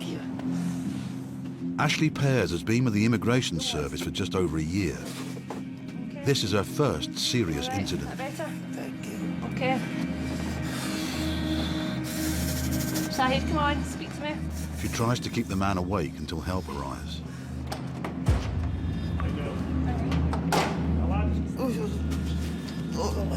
I know you're back, so try and stay calm, okay? Try not to move. No, you're okay there. The paramedics quickly decide they must get the man to a hospital. Rescue boards. They fear he has broken his back from the impact of the fall. In hospital, he's told his spine is fractured. When his immigration paperwork is complete, he'll be sent back to Pakistan. The runner remains at large. Terminal 3 at Heathrow is the main entry point for travellers from the Middle East, America, Asia and Africa. Officers have stopped a passenger from Johannesburg who's flown in on a tourist visa, but he doesn't have much money, so they suspect he may be here to work. South African gentleman. He's a very solidly built South African gentleman. Okay. Put occupation, I think, as bodyguard Right. on his landing card, and he has apparently spent the recent months in South Africa doing a bodyguard training course. He may be looking for that kind of work in the UK. Okay. However, so far, he's told us he's coming to visit a cousin. Okay. So that's all we've got so far. Righto. Immigration officer Lisa Lee investigates. Is it Pavia? Pavier? How do you say your name, sir? Pavia. Would you like to follow me? I'm going to be dealing with you initially today, and then a colleague of mine will be taking over the case. How long is this going to be? As long as it takes, sir. Unfortunately, these things have a habit of taking quite a long time. There's lots of paperwork to do. Something as stupid and simple as this. This is immigration. Yeah. Nothing is stupid with immigration. No. If you'd just like to follow me, we need to take your photograph. okay, because that's standard procedure when we stop anyone. And then we need to place you in the care of our holding facility so that we can come back and talk to you in a more comfortable environment. Just follow me now. You realise, but my point of view of this is... If you have nothing to worry about, then everything will be fine, but we need to establish that before we can do anything else, okay? And the only way we can really do that is by sitting down and having a proper chat with you. All right then, so if you'd just like to follow me. The passenger says he's here to stay with his cousin and help decorate the house. It always arouses suspicion if somebody says they don't have a job and yet they're here on holiday. You kind of think, well, he's not from a wealthy background, he doesn't appear to have lots of savings. In fact, he says he has no savings. He's had to save to pay for his course. You know, it's just, is it credible that somebody with little money would come on a 5-week holiday? And that's what we need to establish. Thanks a lot. While the bodyguard is detained, Officer Lee checks his story. Is that all right? OK. Can you tell me why your cousin's coming to the UK today? The sponsor, the cousin, has just corroborated pretty much what the passengers said. They've got lots of decorating to do in their house. They've been trying to do their house up for 10 months. And he's just coming to help them decorate. Which is odd, but hey, everyone has their way they want to spend their holidays. I understand you wanted to speak to me. The holding room at Heathrow is hardly the best place to start a holiday. It's starting to annoy the bodyguard. I can't tell you. This is seriously for me. OK, let me just explain. This is unnecessary. If I was a criminal, if I did something wrong whatsoever, fine, do it, but not like this. We're not suggesting for one moment you're a criminal, OK? You are seeking entry to the UK. Our job as immigration officers is to establish whether you qualify for entry, OK? Don't insult my intelligence here. Send me back then. We have to go through due process. I'm this close taking my cigarettes and just out here to have a stupid cigarette. OK, well... And it's not even the cigarettes problem, it's... Right. Well, I can't help you with the cigarette thing, because you can't smoke in the airport. So I suggest you just... Physically, nobody's going to stop me taking a cigarette out of the bag now. You will be restrained. I won't be able to. Trust me. OK. If you're making threats, sir, we will call the police. Serious. OK? Well, the police will be called and you'll be arrested. Well, at least I'll have a cigarette there. You won't be able to, because you can't smoke in police stations either. So get somebody here right now. Someone is coming to speak to you as quickly as possible. It's more than 5 hours now I'm waiting. Do you see that as acceptable? OK. The only thing you can do, the only thing you can do is wait patiently. It shouldn't take because you and me talking like this is just delaying it. And that will, if that's Controlling immigration isn't just about manning the borders. In 135 countries around the world, British immigration staff vet those who want to travel to Britain. In India, much of this work is done at the British High Commission in Delhi.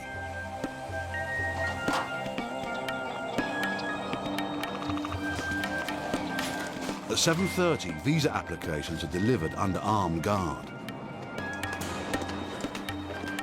Up to 1,500 are processed every day. Entry clearance officer Dan Brown has been seconded to Delhi for 3 years. He's one of 4 staff processing today's cases. We're the first stage of the immigration control, and it's our job to maintain the integrity of the control. So we're trying to stop people travelling in the first place to the UK who've got no right to go there. Some applicants need to come to the High Commission in person for extra checks. Officer Brown prepares to question a financial analyst whose figures don't add up. Okay, this gentleman's applied under the old highly skilled migrant scheme, so it's now known as the points-based system. He sent his documents off to the UK to prove that he is a highly skilled migrant. He has to show that he achieved 75 points from his age, his qualifications and his previous earnings. And who completed your application form? Sorry? Who completed your application form? Me. And are the details on your form correct? Yeah. What did you get points for? My graduation and my age. And which college did you go to? Did you go to Osmania itself or to a different college? Osmania itself. When did you start at Osmania? I think 1999, something like that. Okay. And what subject was your degree in? Sorry. What did you specialise in for your degree? Yeah, it's all right. Actually, it's a long time, so I can't remember.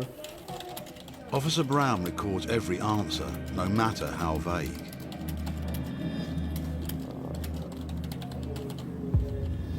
So you can't tell me what speciality you did your degree in?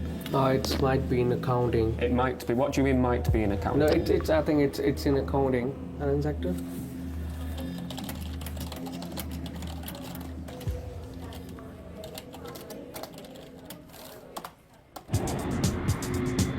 At Heathrow, the South African bodyguard is still being held. He's seen the end of one shift and the start of another.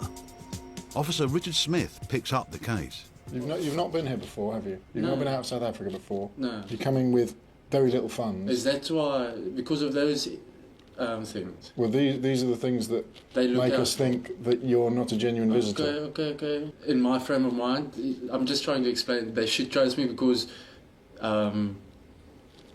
the innocence of the first time jail, and I'm not here to make or do anything wrong or try to get work. Everything's right there. I understand now what you're saying. Right. That's what they're looking out for. Okay. Have you understood? It's just because I'm poor. I can't help it. I don't have money now.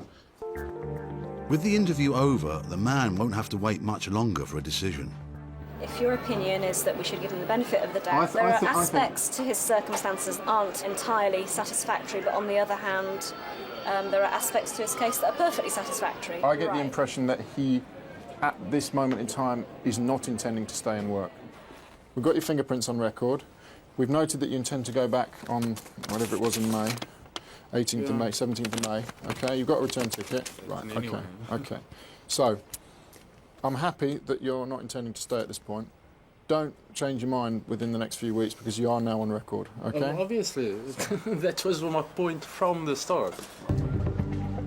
Immigration has given him what they call entry with special conditions. If he stays beyond his return flight date, they'll be the first to know.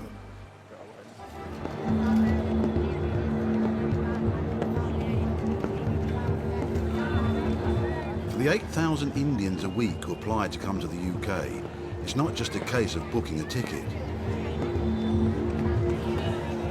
Hopefuls must provide mountains of paperwork to the Visa Application Centre.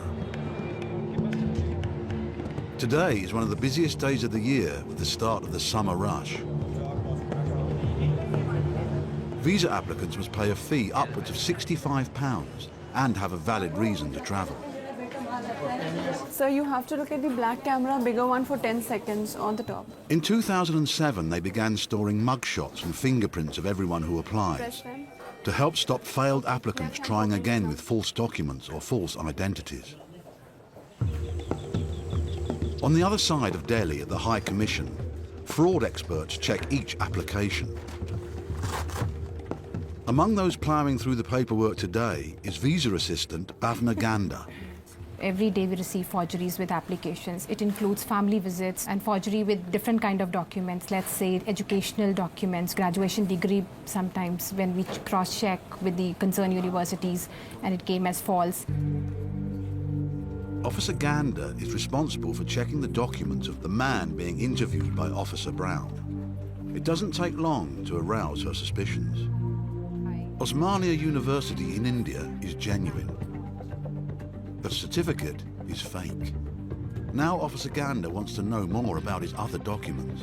This bank statement does not look genuine to me, and it's having a spelling errors. And then applicant has submitted a huge transaction, huge balance. Balance is very high. Right, sir, my name is Bhavna and I'm calling from the British High Commission, New Delhi. I would be very grateful if you could verify this bank statement for me.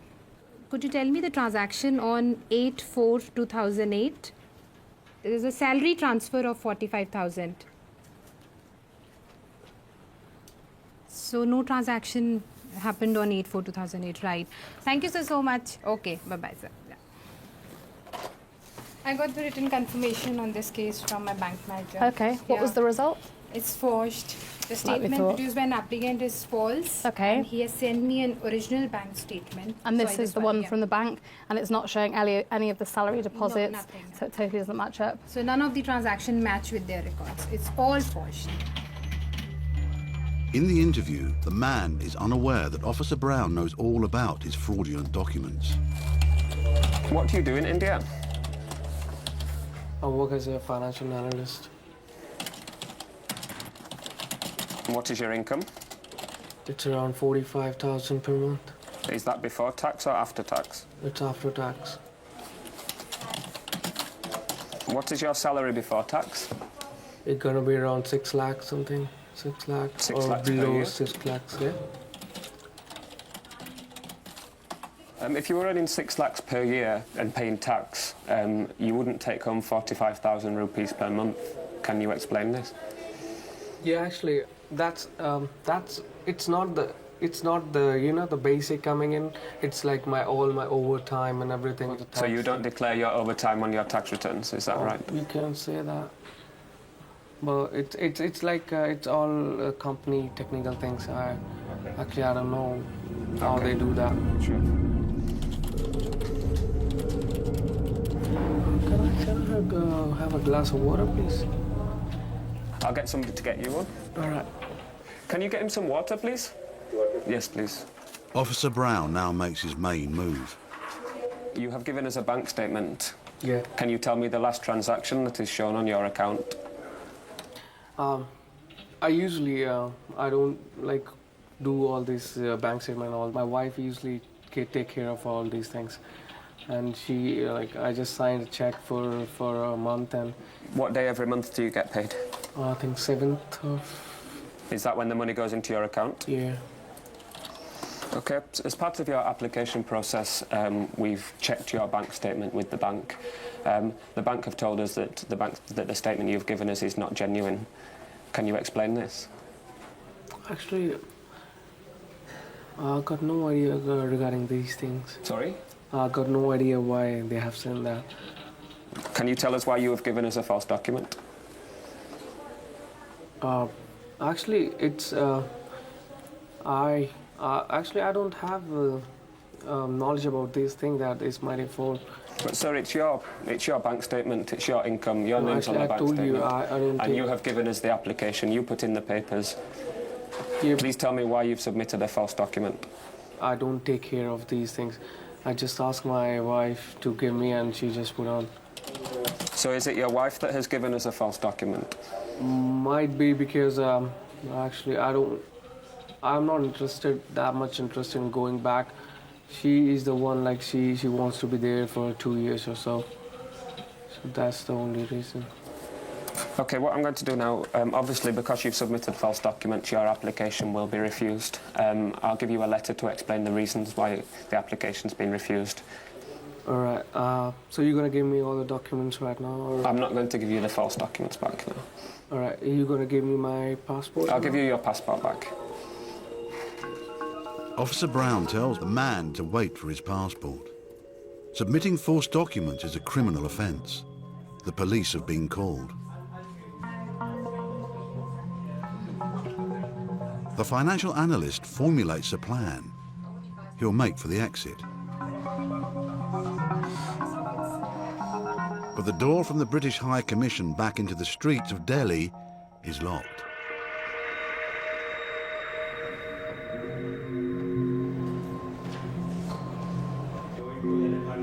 The financial analyst has nowhere to go. And now the police have arrived. He's applied for a UK visa.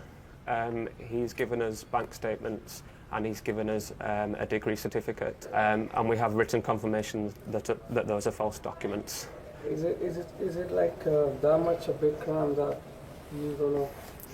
The fact that you've put in false documents means that I can't, to be honest, I can't believe anything that you've told me. If you do make a fresh application, your application will automatically be refused.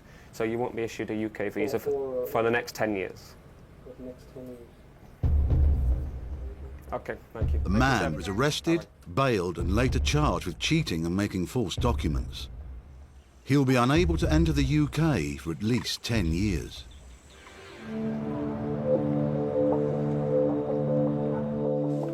Immigration officer Sean Flaherty and his enforcement team are planning to raid an Indian restaurant in Liverpool. received intelligence to suggest that there are at least 6 foreign nationals working illegally at this premises. Our intention is to carry out an enforcement visit to the property to search for and arrest all immigration offenders and establish the immigration status of all those present. Illegal working is going on most high streets. It's virtual slavery. They're paid well below the minimum wage. They shouldn't be working, they shouldn't be in the UK. The team has been keeping an eye on the restaurant. Now they're ready to pounce. Immigration, can you stop what you're doing, please? Put everything down. Stop what you're doing, please. Put the knife down, please, sir. An employer can be fined up to £10,000 for every illegal worker they hire.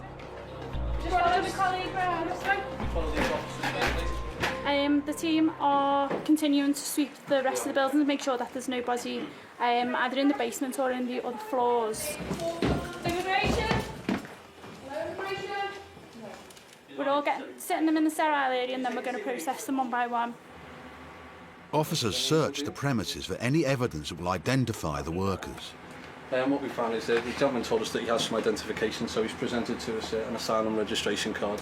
What we'll do for now is take some basic details, go through to the safe area, conduct some further checks, and then we'll see what's going to happen. Just explain to her, we'll get you or another interpreter back on. There's nothing for her to worry about. She just wants to sit there while we do our checks. This lady here, she's on a tourist visa, but she's obviously working in the kitchen. She's got the white apron on. She's going to be arrested now on suspicion of working in the UK illegally. The names of the employees. It's not the first time they've been here. The employer has been caught hiring illegal workers before. They work here, just a couple of hours, or help me a couple of hours times. How many days a week would you say?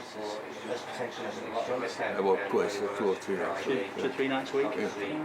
Yeah. I will be speaking to you shortly about the status of your employees, okay, and your business. Okay, so if you don't mind just hanging on here for, it'll only be a short while. Officer Flaherty and the team won't leave until they discover who is legal and who is not.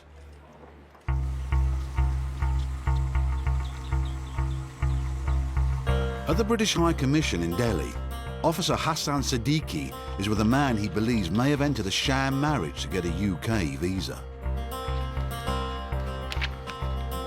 Jaswin Singh recently entered Britain illegally. That's when he met a British woman. Back in India, the couple have tied the knot. Now he wants UK residency. Do you have any evidence of living together?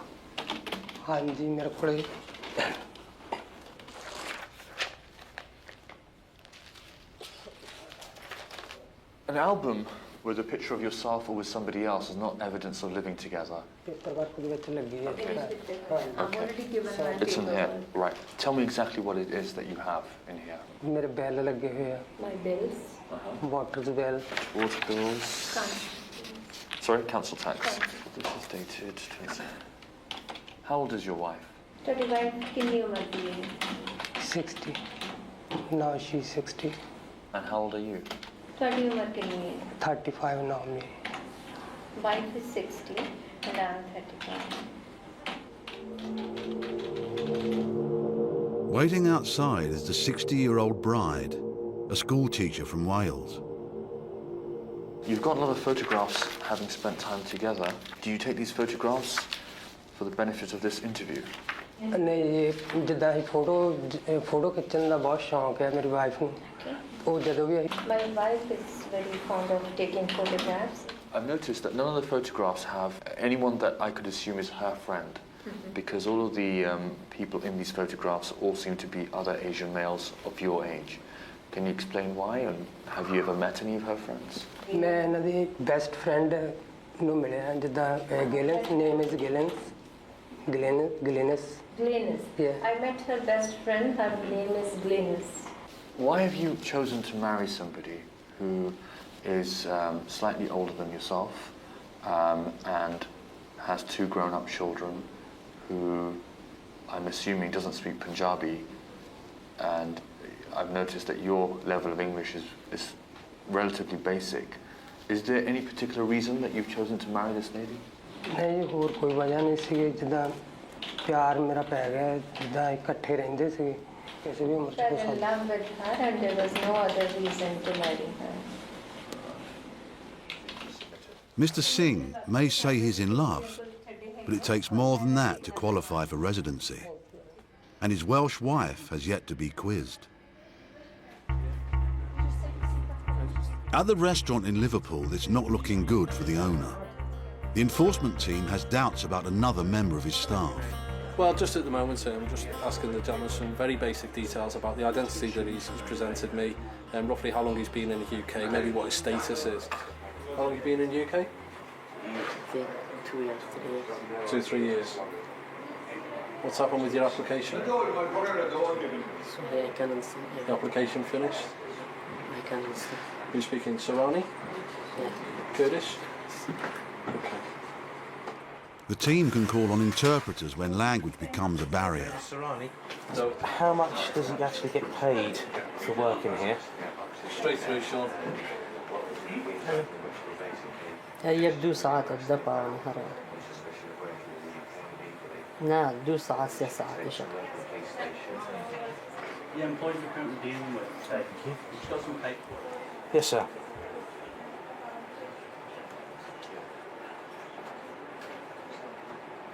£10 per day. Can you ask him what documentation he showed his employer that he was allowed to work? Yeah. Hello. Sorry about No.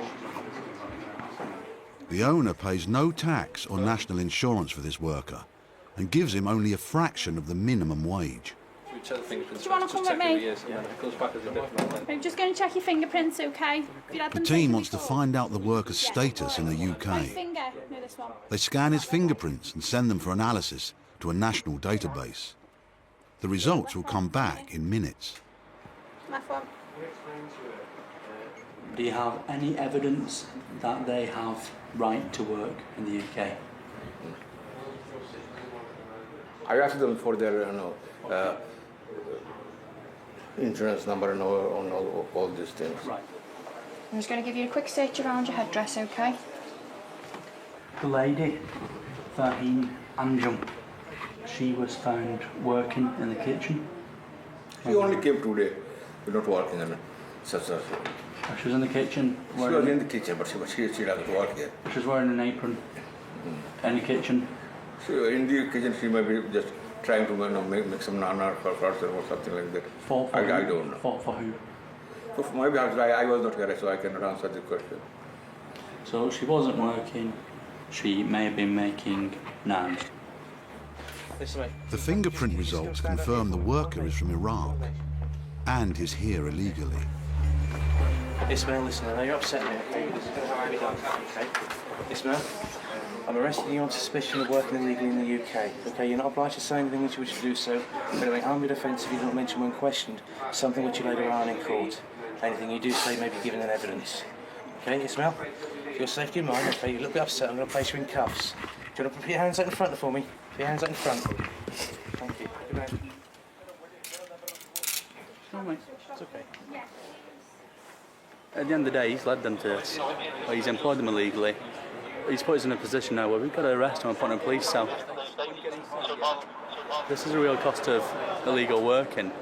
People in tears, whether it's illegal people like this or legal people who sometimes the businesses go to the wall because some individuals undercut them by thousands.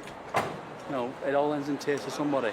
Unfortunately for these people tonight, it's ended in tears, then they're going to end up in the night in the cells at the very least. So yeah, I'm going to go back in there now. I'm going to tell him about a penalty. He's facing a fine of £10,000 per person. At the end of the day, you haven't done your adequate checks. You've employed people illegally, which resulted now in 2, possibly 3 people being arrested. We have people now detained in the back of the van who I need to get to the police station. If you want to sign it, sign it. If you don't want to sign it, I'll leave it and record it that you haven't signed. Without the passport of the woman found working in the kitchen, it's harder to prove that she shouldn't have been there. But help is at hand. You're the brother-in-law? Right. So she's over here with a passport and etc. Would you be able to get hold of that passport for us? Have you got it here? Yeah, I got her passport. Can I have a look, please? Yes, thank you. Yes, it will be. Let's grab it from him. Excellent. The woman's relative claims this was her first time at the restaurant. She was only there to learn how to cook. Unless it's a very, very unfortunate night where she picks the only night that we visit to be learning how to make a curry in the kitchen. That's very unfortunate. It is very unfortunate, or perhaps it's not the first night that she's been in the kitchen. I'm sure. She just arrived, we can see that. Well, I know she arrived 2 weeks ago. 2 weeks ago, so I mean... But it is very unfortunate. The enforcement team don't believe her. She is removed back to India. The man from Iraq was also sent back home. The employer is fined £20,000.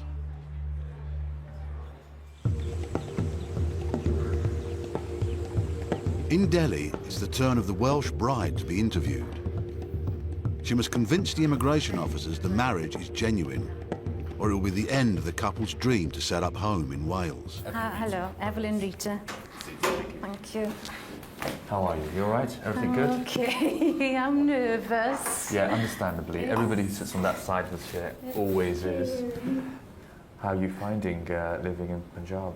It's absolutely amazing. I truly embraced India even before I came here. I'd had lots of videos sent over, so I was able to watch all those, and I knew everybody by sight before I met them. So that was nice, and How do you think they've reacted in regards to, you're from the UK, yes, and you don't speak Punjabi. How's the interaction?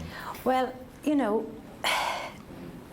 they're very loving towards me, and they were very accepting of me from the very beginning, even when we were talking and laughing and saying "Sat Sri Akal" on the phone and, things like that.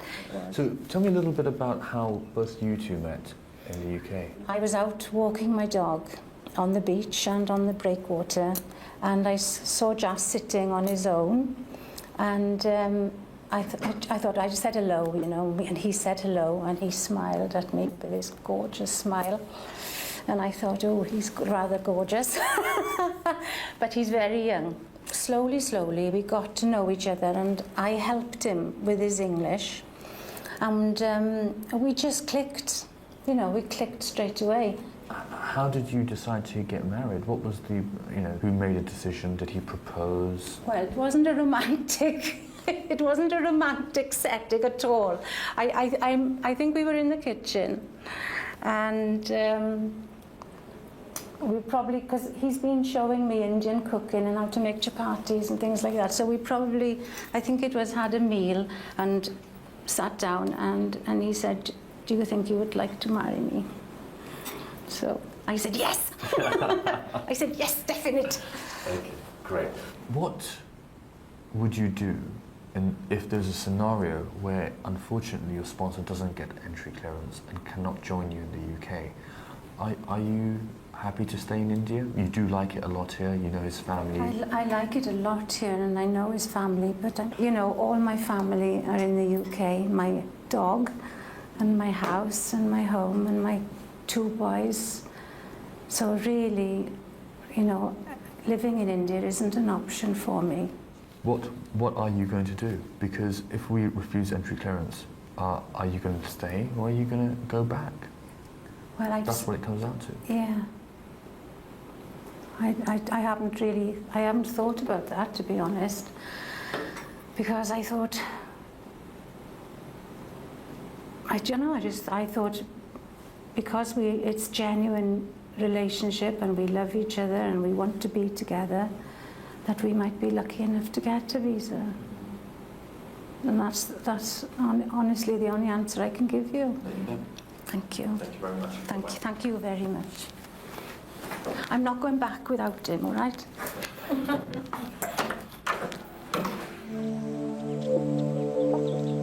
The immigration team in Delhi process up to 1,500 visa applications every day. Officer John Spence is a key member of the team. It's his job to investigate whether applications are credible. Rahul Jain, counter 4, Rahul Jain. Rahul Jain is applying for a 2-year working tourist visa. He must prove tourism is the main reason for his trip. Okay. How long do you intend to stay in the UK? England में आप कितनी देर रहना चाहते हैं? Around 2 years. What do you intend to see and do in the UK? भी famous palaces हैं, वो देखना चाहता हूँ. Such as? कौन से? Birmingham Palace and Tower Bridge. Okay. What's Birmingham Palace and why do you wish to see it? बहुत famous है वहाँ पे, तभी मैं देखना चाहता हूँ. It belongs to the old kings and it is worth seeing and I want to see it. So, why can you only name me 2 places that you wish to see in the UK, one of which is not the correct name, and one of which you can't describe to me what it is? कह रहे हैं तो फिर आपसे 2 जगह. Officer Spence types up every answer to provide a record of the evidence. आपने बताई है. When I go on holiday, I know exactly what I want to see. If I came to India, I'd say I want to see the Taj Mahal, I'd say I want to see the Golden Temple. Why can't you tell me what you want to see in the UK? Madam वो बात ठीक है, मगर जो सी London जो England city है वो सबसे ज़्यादा फेमस है. England is very famous and there are many places to see there. Okay, you've been offered a job. Doing what? और मुझे किचन असिस्टेंट की जॉब दी है उन्होंने ताकि मैं अपना घूमने फिरने का खर्चा अफोर्ड कर सकूं. They offered the job of an assistant so that I can cover my expenses. Officer Spence has heard enough to make a decision. I'm not satisfied that you want to enter the UK for a working holiday as you have claimed, or that you plan to leave the UK at the end of your stay. The only thing you have managed to plan is a part-time job. And that suggests for me that it is your intention to take full-time employment rather than to go to the UK for tourism. I mean, he has to show that the primary purpose of his visit is for tourism. I'm afraid that this chap hasn't done so. This chap knows only 2 things to tell me about the UK, one of which is Birmingham Palace, which clearly doesn't exist. The other is Tower Bridge, and I'm not absolutely certain he knows what that is. My suspicion, frankly, is that this chap is going to go there to the UK to work for 2 years at a markedly reduced rate than employing the same person in the UK would cost his sponsor. No redeeming features at all, as far as I can make out. A completely straightforward refusal. Bad news for the would-be tourist. But will the newlyweds do any better? I need a hug. I need hugs. Oh, this is huge for us because I don't want to go back to the UK without my husband. When you love someone and you're used to being with them, that's very difficult. It's not easy for Officer Siddiqui either. He consults his boss, Alex White. Do you have any concerns about the relationship at all? Well, there is a significant age difference, and you know, it's open to, well, you know, interpretation here, but I cannot, from the immigration rules, say that this is not a genuine marriage, and I can't. Satisfied the relationship subsists? Well, I can be as satisfied as I can be on paper, and from the interview, I can't really say what's inside someone's heart. I do realise it's a bit of a sensitive area and it is subject to exploitation, but given the information you've given me, I think we're going to have to issue the visa. Okay, let's do that, let's do that. I'll go and tell them right now. All right, thanks. Bye.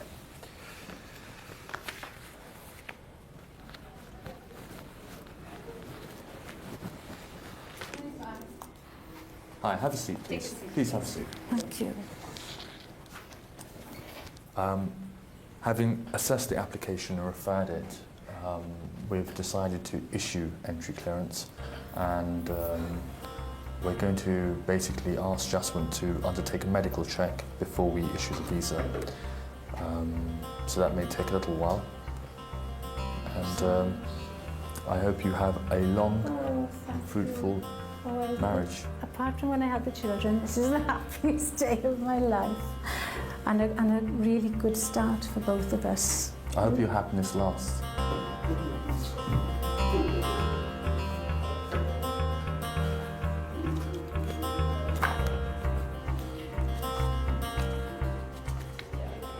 So how do you feel? Very excited and happy and just so thankful, and that they believed us, and our story is 100% true. And now we can do all the things that we plan to do, can't we? We're going to teach Jas to drive in the UK and study and learn more English. You know, well, it just means everything. You know, it's our future. And I know we'll have a good future together. Jaswin and his wife are now back in the UK, living together in Wales. Despite the border controls at Britain's entry points, it's estimated there are up to 1 million illegal immigrants living and working in the country. It's the job of the enforcement teams to find these people. One of their latest methods is to go out on the streets and stop anyone they think looks suspicious. It's an immigration-led street operation at North Greenwich Station, basically looking at the public and anyone reacting to our presence, and thus we'll be stopping them and asking them their immigration status. Today, immigration officer Vicky Lacey and her team are hitting North Greenwich Tube Station, where they will stop and investigate anyone they suspect of committing immigration offences.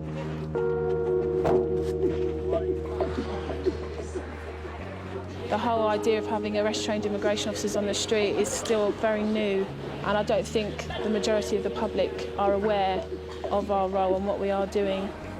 Hello, sir. I'm from the UK Border Agency. Can you tell me what country you come from? Hi. What did you say your wife's name was? Are you lawfully in the country? Are you lawfully present in this country? Yeah. What permission have you been given to stay in this country? You have EU. How did you get EU national? Because you were married to, or you are married to? EU national. You're married to an EU national. Where's your wife from? France. From France. Where's your wife now? I was in France. Right. Can you just have a word with my colleagues? Can you stand over here for us? All right. Hey, stay right up! Stay right there! Come on! Stay right up! Stay right there! Got a runner. Stop struggling! Please, stay on the front. Excuse me. Stop! It's not a criminal. Move away. It's not a criminal. It's not a criminal. I'm not a criminal. No. I'm not going to move away. That's a camera there. It's not a criminal. Move away. Don't touch me.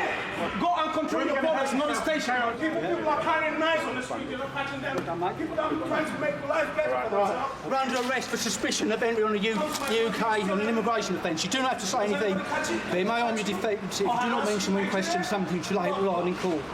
Anything you do say may be given in evidence. Do you understand that? Okay, there's no response. I have to shout because I'm paid. You guys come to Africa, do whatever you want to do. Don't talk to me like that. What do you mean? Don't talk to me. I'm not a criminal. I'm only talking about rights. Tell me why you ran. Sorry? Why did you run? If you're not a criminal. I catch my boss. You get here, you catch your bus, you're good. Yeah, okay. I'm not a criminal. Shuffle back, and lean against the wall. I beg your pardon? For what? Hold on. Calm down. What's the problem? Relax. What? What's that for? Put your hand. No. Give your hand. Give your hand now, boss. I will use it on you, yeah? Put your hand down.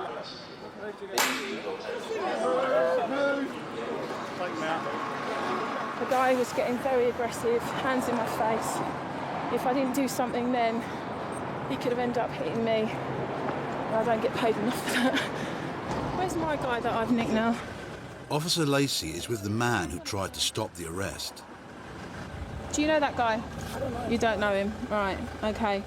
Next time you see someone having a little altercation, if you don't know the reasons behind it, don't get involved, okay? We'll let him go now, take his details and send it off to the local police station. We obviously created a lot of interest from the public.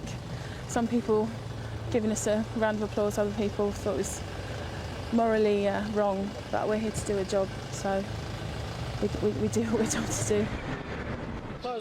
Officers questioned the suspected illegal immigrant who tried to escape. No. Because you ran away from us. We told you we were and you ran away from us. All right? Is that easy, right? That's the reason why you're under arrest. Oh, God. All right, once if you can establish to us who you are and if you've got a legitimate reason to be in this country, then you'll be released. This is, I don't know. I don't understand. Well, might take him to the van. Is that the runner? Yeah. Got the keys. I'm just going to put you in here, yeah? Yeah, this is not fair. Stand, mind your head. Mind your head, yeah? Front left-hand seat. Front seat, left-hand side. if he was running from the police would do the same thing. We have to do the same thing. Now question him again to find out his identity and his status. Do you know what he's got? I'll show you what he's got, mate. You're married to a French girl. All right, well, first of all, what I'm going to do is find out whether that story's correct, yeah? All right, and then we'll take it from there.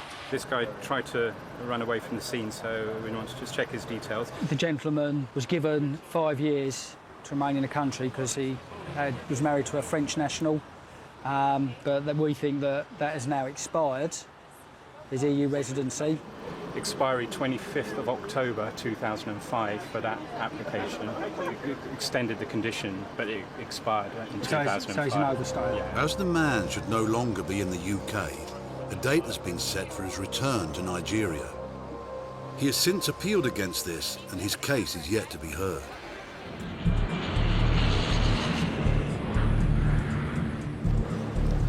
Heathrow is the world's busiest international airport. The immigration teams are often given advance warning of travellers who may have something to hide. Chief Immigration Officer Matt Dyson has just received some intelligence about a passenger expected from Miami. He's put Officer Lisa Lee on the case. The records show he has been issued 2 British passports in the last 7 years in this identity. Yep. But Okay. a Jamaican national submitting the same photographs, in other words, would be the same person, Yeah. was landed as a visitor in a different identity in 2001. All right then. Okay, if I give Yep. you this, Yep. it's background information. Okay.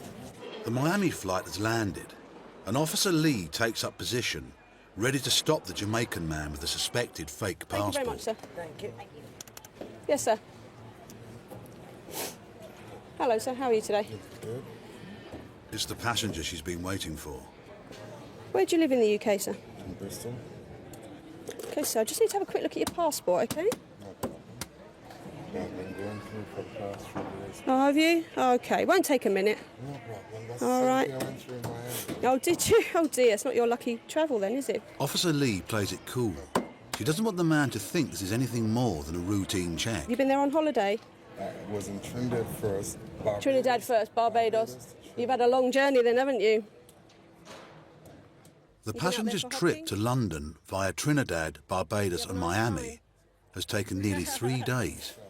Okay, so what I'd ask you to do, please, just for a moment, can you just take a seat down there for me, please? And we'll be back with you as soon as possible. All right? Where is he at the moment? He's just sat over there.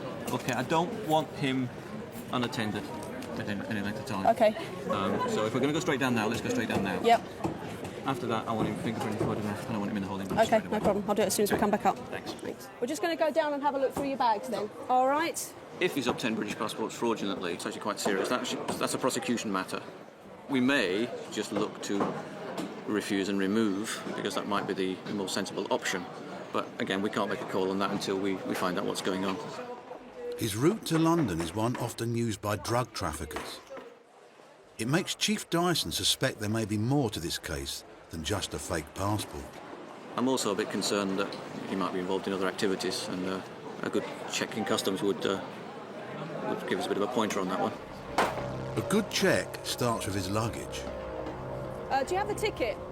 Because of the serious nature of this investigation, they've brought in a customs officer to conduct the search.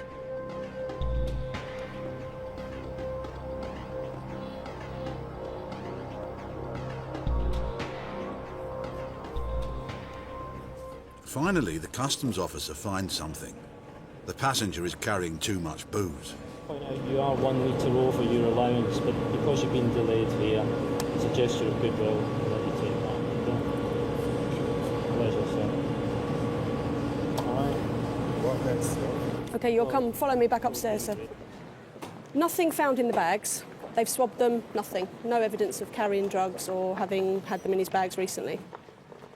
The passenger's bags may be clear, but there is still the matter of his passport.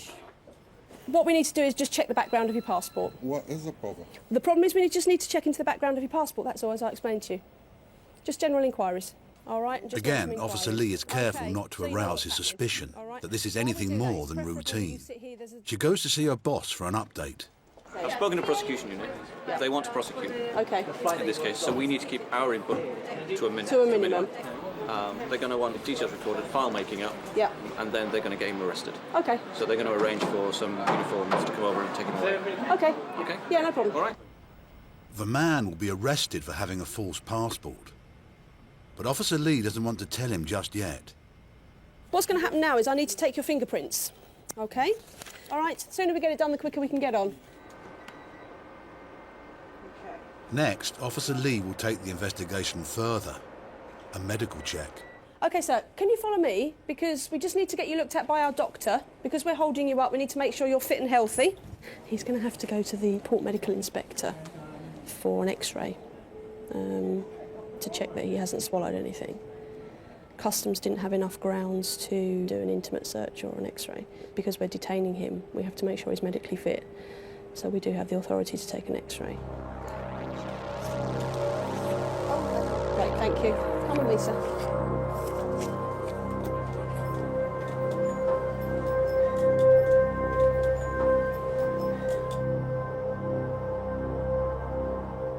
PMI have just X-rayed him. Yep. There is something in his bowel. It looks like the Jamaican will be here for some time. 7 a.m, deep in rural England. An enforcement team have received intelligence that there may be illegal immigrants working at a spring onion farm. Apparently there are up to 15, 20 nationals, all kind of different nationalities. Apparently possible Iraqi, Indian, Romanians working there. We'll just see what's there when we arrive, really.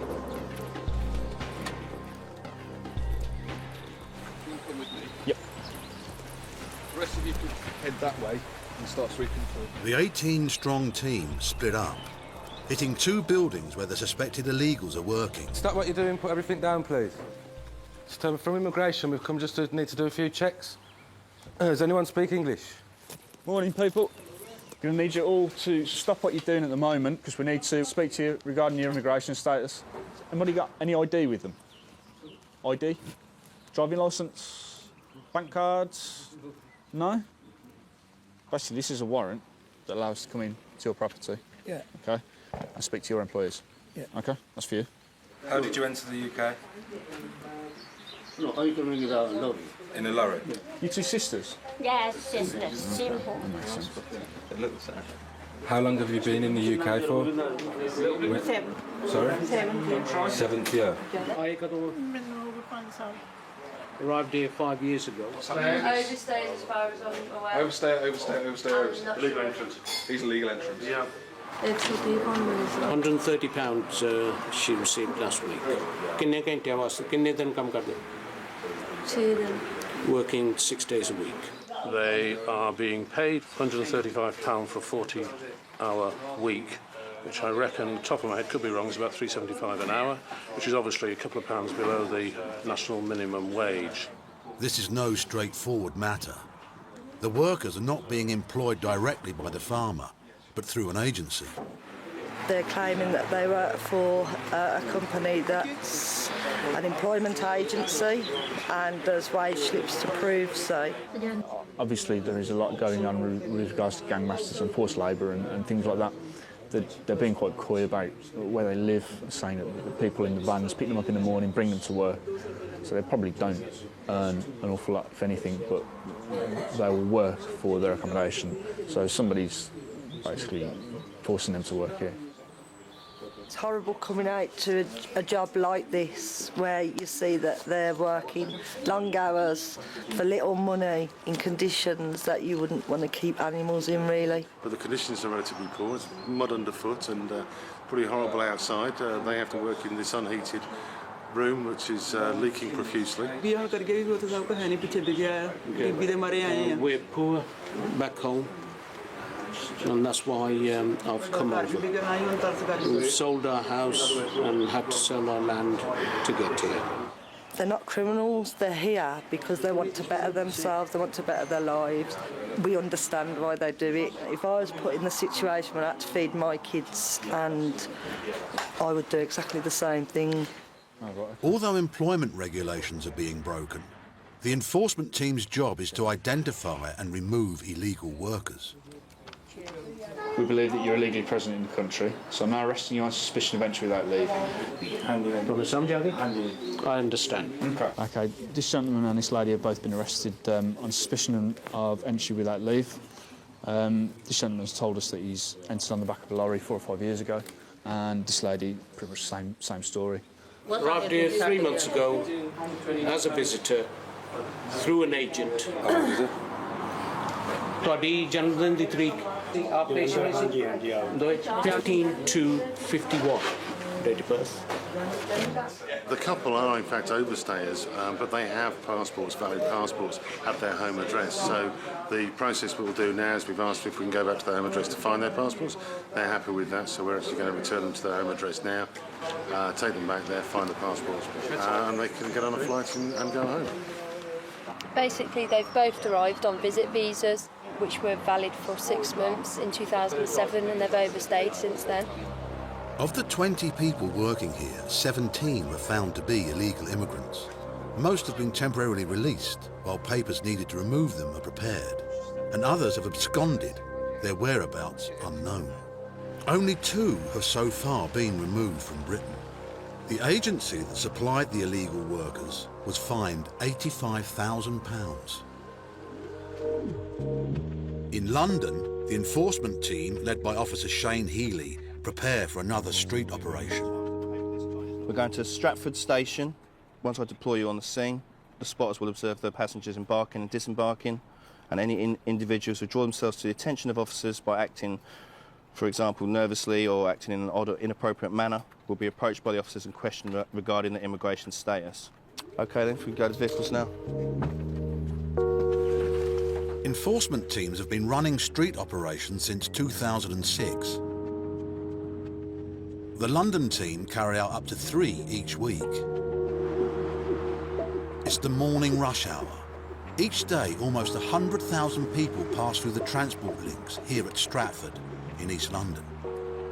As commuters rub shoulders with each other, there are some who hide a secret from the authorities and have no legal right to be here. Today's enforcement team has the difficult task of finding them. We have a team here who will interview people who bring themselves to our attention, and we'll determine their status. If they're unlawfully present, they'll be arrested and either taken to immigration detention or to a local police station for further interview. These type of operations, we don't go away with an empty van, if you like. You know, there's always somebody. You'd be surprised the number of people that we do come across on these type of operations. 2 members of the team act as spotters, watching the crowds. Officers have the legal right to stop and question anyone reacting nervously to their presence. Hello, you're right. We're from the immigration service. Yes, boss. Yes, how you doing? You right? From the Home Office. Yeah. From quite a distance, he's noticed us, and he shuffled to the left, shuffled to the right, shuffled to the left. I shuffled to the left, he shuffled to the right. He looked at my warrant card. We're from the Home Office immigration. Asked him where he's from. He said he's from Pakistan. I asked him if he's got a visa. No visa? All right, come with me then. As the man has admitted he has no UK visa, he's questioned further by arresting officer Littington. Well, how long have you been in this country?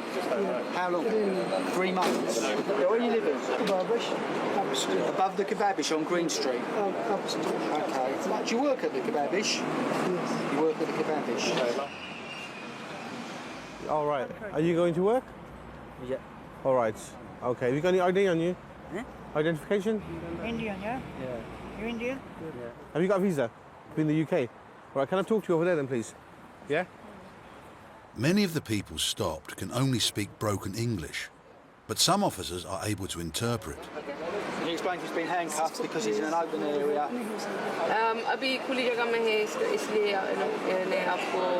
He doesn't have to say anything, but it may harm his defence. He doesn't mention when questioned something. With the man having confessed to living and working illegally in the UK, the team have their first arrest and another suspect to question. He's now being questioned in Hindi because he speaks Hindi, hence my colleague here who speaks Hindi is taken over the questioning at this point to establish exactly how he came in and when so we can work out where we go from here. He's admitted that he came into the UK a year ago. He came from Belgium in the back of a lorry. He paid an agent some €3,500 to get here, and he's admitted that he's here illegally. You're under arrest. Okay, I'm arresting you on suspicion of being an illegal entrant in the United Kingdom. Okay, you understand that? You do not have to say anything, but it may harm your defence if you do not mention when questioned something you later rely on in court. Anything you say may be given in evidence. Okay, you understand that? All right. Okay. Do you want to take your bag off? Yeah. Okay. All right. Just going to search your bag. Okay? What have you got in your pockets? Anything that relates to his identity or nationality. Anything might indicate where he lives. Basically identification. So that's your friend's bill? Yeah. That's not you? He'll go to India. Your friend's gone back to India? Yeah. Okay. Why have you got this? Why do you have this? Why have you got this? No, I am pay bill. You're going to pay it for him? Yeah. And there's more incriminating evidence. You know, you shouldn't have this. You shouldn't have someone else's bank card. He's my friend, he hasn't got my bank card. He's got a bank card in there which is in a different name to what he's given us. He's stating that it's his friend's, but he shouldn't be walking the street with somebody else's bank card in his property. Okay? Okay. All right? All right, you come with me.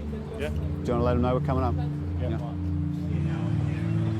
With 2 arrests in the first hour, it looks like it will be a busy morning for the enforcement team.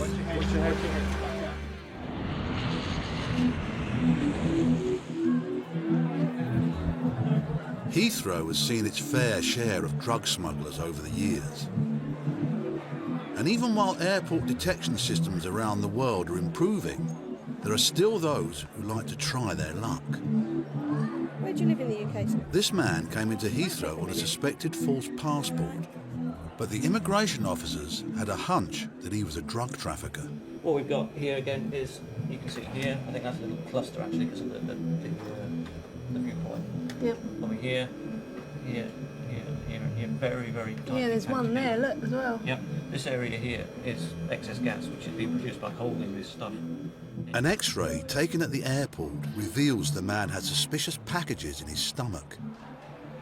The doctor is 99% sure that the objects in the passenger's lower intestine are foreign objects. So the officers from Her Majesty's Revenue and Customs are going to go and speak to him now. Mr. Martin, would you come out, please? Now, the doctor feels that there are foreign objects in your body system. We have no alternative, I'm afraid, and I'm arresting you on suspicion of being involved in the importation of a controlled drug. I must caution you that you do not have to say anything, but if you fail to mention when questioned something that you later rely on in court. Because this is not a unique occurrence here at Heathrow, Customs have installed a special drugs toilet that will collect the evidence. Once we've identified smugglers with packages of drugs concealed internally, we escort them to facilities like this. They sit on the toilet area up there. They pass the packages through. Then we'll switch the water on and we will generally clean the packages like that. We put the packages in the jar and then these are secured away as evidence.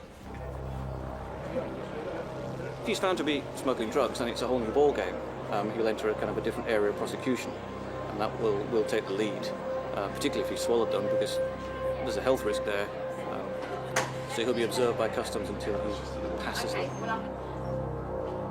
During the course of the day, after 2 sittings, 96 packets of cocaine were recovered. I would imagine there was a sense of relief, though, because he knew he'd been found out. He knew there was no escape, and he probably just thought, I want to get rid of what's in there, because who knows what could have happened to him if one of them had burst or something. If just one of the packets had burst, it would have been enough to kill him. The man pleaded guilty to drug smuggling and travelling on a false passport. He was sentenced to 6.5 years in prison, after which he will be deported back to Jamaica. At Stratford Station in East London, immigration officers Williams and Healy are questioning a Nigerian man. You just going to work now? Yes. The man first told them he had a work visa, but now claims he has indefinite leave to stay in Britain. You had a visa? Yeah. Okay. What was the visa for? Do you remember? What kind of visa? What kind of visa? Yes. What do you mean by what kind of visa? See, if you're telling the truth, Yeah. you'd know the answer to that. There's different sorts of visas, and you know what you applied for. It must have been quite a big occasion you come into the UK, so you know what visa you applied for. So you obviously didn't, did you? I don't know if you want to start thinking again about what you've told us, because at the moment nothing's making any sense, is it? Do you think your story sounds good? Do you think your story sounds credible? No, it's up to you, because I want you to believe what I said to you. It's up to you to prove to me that you're legally in the UK. I don't have to prove anything. You have to prove to me that you're legally here. Like how? Well, exactly. You walk about with no identification on you whatsoever. You tell me you've got a work visa, then you change it to indefinite leave. The officers are not getting any straight answers, so they try to track the man down on the immigration database. But for this, they need his date of birth. Yeah. What's your date of birth? 1984. It says 1984. Yeah. Let's think of some days as well, shall we? Months? No, he's not sure. What's your date of birth? Come on. It's 1984, but You can't remember your date of birth? It's the day you get all the cards. 84. I'm a lot older than you, and I can still remember my date of birth. Yeah. How can you not know your date of birth? How old are you? Yeah? How old are you? How old am I? Yes. It's 1984. Yeah, well, how old are you? No, we have no trace of you. We have no trace of that name at all. Of his name? No traces? No. It means that nobody with that name and that date of birth has got indefinite leave. That's what you mean? That's what it means. So do you want to change what you're saying now? Like how? What do you want me to do? Well, what I want you to do is tell the truth, because if you had indefinite leave, you'd be on our system, wouldn't you? So why don't you give me your real details, then we can make a decision on what's going to happen next. I don't know. You do know? Okay. Then write your real name, real date of birth. At the moment, you're giving no options at all, are you? You are going to be arrested, you carry on. No. No, I'm not going to be arrested. No. Some people are using so many identities that they do trip themselves up and they get confused and don't remember who they're supposed to be today. And, you know, if you're going to use different identities, then I suppose you are going to get slightly confused now and again. Realising he's being caught out, the Nigerian finally explains his reasons for being in Britain. To be honest with you, this is the reason I came to this country, this name. And I can't play volleyball. And you overstayed? Yeah? Why didn't you go back? Yeah, because when I finished playing, the church needs me, a charity. So I was here doing the charity work. That sounds honest. When did your visa expire? When were you supposed to go back? It's 6 months. I supposed to go. 6 months? Yeah. He appears to have overstayed. He certainly has no legitimate basis from what we can see of being here. We will take him to an immigration holding centre and deal with him from there. 7 years ago, this man came to Britain to play volleyball on a 6-month sports visa. The life he has made for himself in this country will soon be over. He has agreed to a voluntary departure date back to Nigeria. Watch your head as you got in there, yeah? The team made a total of 7 arrests during the street operation at Stratford. 6 men were given temporary release, but all have failed to show up at a reporting centre. They are listed as absconders on the police national computer. At Terminal 3, a flight from Chicago has arrived. A passenger who claims to be a doctor has been stopped by immigration officer Bridget Hall. The man was born in Africa and has been living in the US for the last 10 years. He lives in the States, he's got a green card, so he's a permanent resident there. He wants to transit through the UK to get his flight at Gatwick, which should be leaving in about 5 hours or so, back to Sierra Leone. Nationals from Sierra Leone must have a visit or transit visa to pass through Heathrow. The passenger has applied for both and been refused. All of this requires further investigation. So he's turned up today with no visa, 2 refusals behind him, and a flight that's leaving this afternoon, and he wants to try and get on that. Officer Hall needs to be sure the passenger won't stay on in Britain if she grants him access to catch his connecting flight. I've seen the ticket, so I do know he's got an onward flight, but that doesn't necessarily mean he's going to go on it. Quite often they'll get an onward flight, and it's a small outlay for them gaining entry into the UK. So before she issues a visa, she must be satisfied his story rings true. It's a bit strange that somebody would want to give up a good life in America, so we've got to check his bags.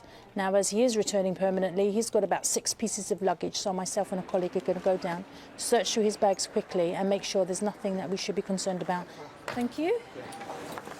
And straight away, the search throws up some surprises. Oh, okay. Just thought I'd check. Directly as you come across on that one over there. Cheers, mate. What's this for, sir? The potassium tablets? This is an antihypertensive. What's Ezidrex? What's indomethacin for? The metformin? Lovastatin? Lovastatin is anti-cholesterol. So have you got high blood pressure as well? Yeah, high blood pressure. It's a good job you're a doctor then, really, isn't it? Yeah. One of the reasons you will refuse your visa is you are unable to prove that you have this job, that you are a working doctor. So I need to see some evidence to show me that. No, not as of now. I was, before 1997. When you go back to Freetown, you're not a registered doctor. Is that what you're telling me? Yeah, when I arrive, I'm going to register and do everything. But you're not yet? Oh, you're not yet? Yes. So why have you got this prescription pad? This one? Uh-huh. This prescription pad is one that I had.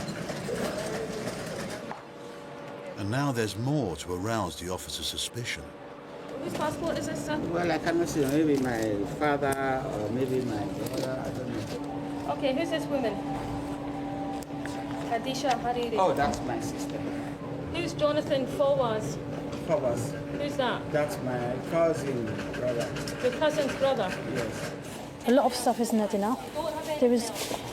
He's going back to Sierra Leone to live, but yet he's not got anything of his own there. I've searched all your bags. I've done it myself. All of your bags. And you have no clothes belonging to you. It's now making more sense why he was possibly refused his visa on both occasions. I now have to look at things in a different light. I'm not sure whether he's going to be getting on his flight. Because of the unusual contents found in the man's bags, Officer Hall has a lot of questions to put to him. Did you apply for a visa to transit through the UK? Yes, but I applied for the wrong transit visa. It's a visit in transit visa, which they denied. If you were denied your visa, why did you still decide to travel here? I consulted the British Embassy consulate in New York. They said that as long as I have a permanent resident card, connecting flight within 24 hours, I don't need. Ideally not a problem, but the fact that you had these refusals kind of changes everything. Okay. You had Sierra Leone passports belonging to other people. Why is this? Well, these are my brothers and sisters. They have not been to that country, for some of them, for over 30 years. So they gave me their passports to go renew their passports. Do you have any evidence that you are still a registered doctor? Because the paperwork that I saw in your baggage search was all very old. I am not a registered doctor in Sierra Leone because I have just gone there after 10 years of absence due to the civil war. That's the end of our interview. If you just want to sign here for me. After the interview, Officer Hall passes on her concerns to Chief Officer Dyson. He's got a prescription pad, he's got untold medication for various ailments. He's got a card. Isn't he supposed to be a doctor? He said he's a doctor, but he's not registered anymore. He's a nursing aide, like an auxiliary nurse. Hence he couldn't show the visa officer that he was a doctor. Exactly. But he told the visa officer. And that's what he led me to believe when I first spoke to him, that, yeah, I'm a doctor, I'm registered. I don't think you really need to come back to me with this one. I think... this is a refusal then, I think we're agreed on this. He may well be going on to Sierra Leone, but I'm not taking that chance. Yeah, okay. There are too many variables in this, so if you're comfortable with that... Yeah. Back to the States, ASAP? Yep, we'll do. The passenger arrived at Heathrow without a UK transit visa. His luggage aroused suspicion and he lied about his job. Officer Hall can't trust him to catch his flight on to Sierra Leone. There is nothing new in front of me today that would let me consider reviewing the decision to deny you a visa to come to the UK in order to transit. You should be refused entry, in which case we'll have to put you on a plane back to Chicago. What's going to happen now? Where will I? I'm going to go back to the holding room now, and then you'll be escorted down to the flight. If the man wishes to travel to Sierra Leone, he will have to get the correct documents or take a route that doesn't pass through Britain.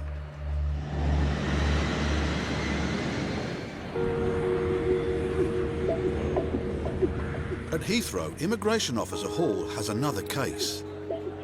She has stopped a 19-year-old Canadian who's also an online gaming fan. He's coming here for 4 months to visit his girlfriend, who's a British national.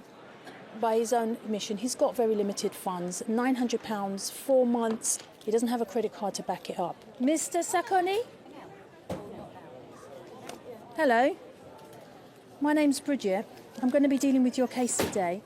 £900, 4 months. OK, even if you're staying at a friend's house, we all live in the UK, we know how expensive it can be.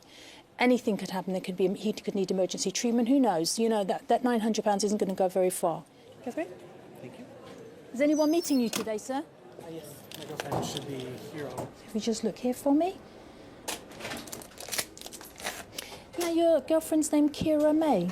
Is that Kira May is her first name or May is her surname? Like her family name? OK. All right, we'll go through to the interview room. Some of the questions may be quite probing. I don't want to upset you at all, but I have to get a really clear answer. So, how do you know your girlfriend? I met her online playing a computer game. When was this? I originally met her about a year ago. And we're talking online, we're not talking face-to-face at that point. OK. Have you ever met your girlfriend in person? No. First time today, hopefully. Officer Hall is concerned that if things go well for the Canadian and his girlfriend, he may be tempted to stay on in the UK. Perhaps a call to his girlfriend will set things straight. Hello, can I speak to Kira May, please? You are expecting him today, are you? OK. Can I just ask, how do you know him? How long ago? So you'd say that you've known Glenn for a total of 4 or 5 weeks, yeah? No longer than that? Because he actually told me he'd met you a year ago. Well, obviously, we're not sure whether we're going to allow him into the UK at this moment in time. I'm going to have to go back to him and just, obviously put that discrepancy to him. Is there, are you going to be contactable on this number again? Because I think he may want to speak to you. OK. Well, thank you for your time. Thank you. Bye-bye. It's a man. It's a man. Yeah, that was a man. I said, can I speak to Kira? Yeah, that's me. Now, unless she's got a really sore throat, that's a man. As Officer Hall now knows the passenger's internet girlfriend is male and the two have never met, she must tread carefully if the news is not to come as a shock. Have you spoken to your sponsor on the phone at all? It's always been online. This is going to sound like a mad question. Bear with me, OK? What sex is your sponsor? Yeah. OK. Well, you said girlfriend. She's a girlfriend. She's... Oh, God, so you could have saved me lots of time, sir. Yeah, we don't have a problem with people having boyfriends at all. No, it's... well... So I was concerned then. I thought you didn't know. No, I know. OK. Complicated. Right. Now, we have a little problem. Okay. Your sponsor told me you had only met 4 or 5 weeks ago. As a relationship, yeah. Well, online. He said online. Really? That they met, yeah. So you're saying as a relationship, yes, but... I swear I've known him longer than that, through the game. Officer Hall is still concerned about the man's limited funds, but the passenger claims he'll get help from his girlfriend's mother. I have to be sure, again, that he's going to leave when he says he will, and without speaking to the sponsor's mum and knowing that she's happy for him to be here, she's happy to support them financially. You know, it's all second-hand information. Oh, hello. Hi. How do you know Glenn, please? The amount of money he has available to him, which is rather limited given the time he wants to stay. I'm just wondering, I mean, if it came to it, would you be in a position where you would be able to support him financially? Right. Can I just... The mother's willingness to help the passenger financially could be enough to convince Officer Hall to grant entry. But first, she must run it by her boss. Shortly. OK, bye. I need to speak to you, Matt. That was the mum. Sponsor's mum. Sponsor's mum. She's known about this all along. She's more than happy to support him whilst he's here. I want to land him. You do? I do. Initially, no. You know what? I thought it was a refusal, but I've spoken to everybody involved now. I cannot, in good faith, refuse this man when I think that I tend to agree with him and I think he will go home. Fair enough. OK. Landing then. Brilliant, thank you. So now I have the happy task of letting my passenger out on his holiday. I'm going to allow you in for your holiday. The only proviso is I have landed you, so I've put a stamp in your passport until the date of your return ticket. Perfect. So you have to leave on or before this date.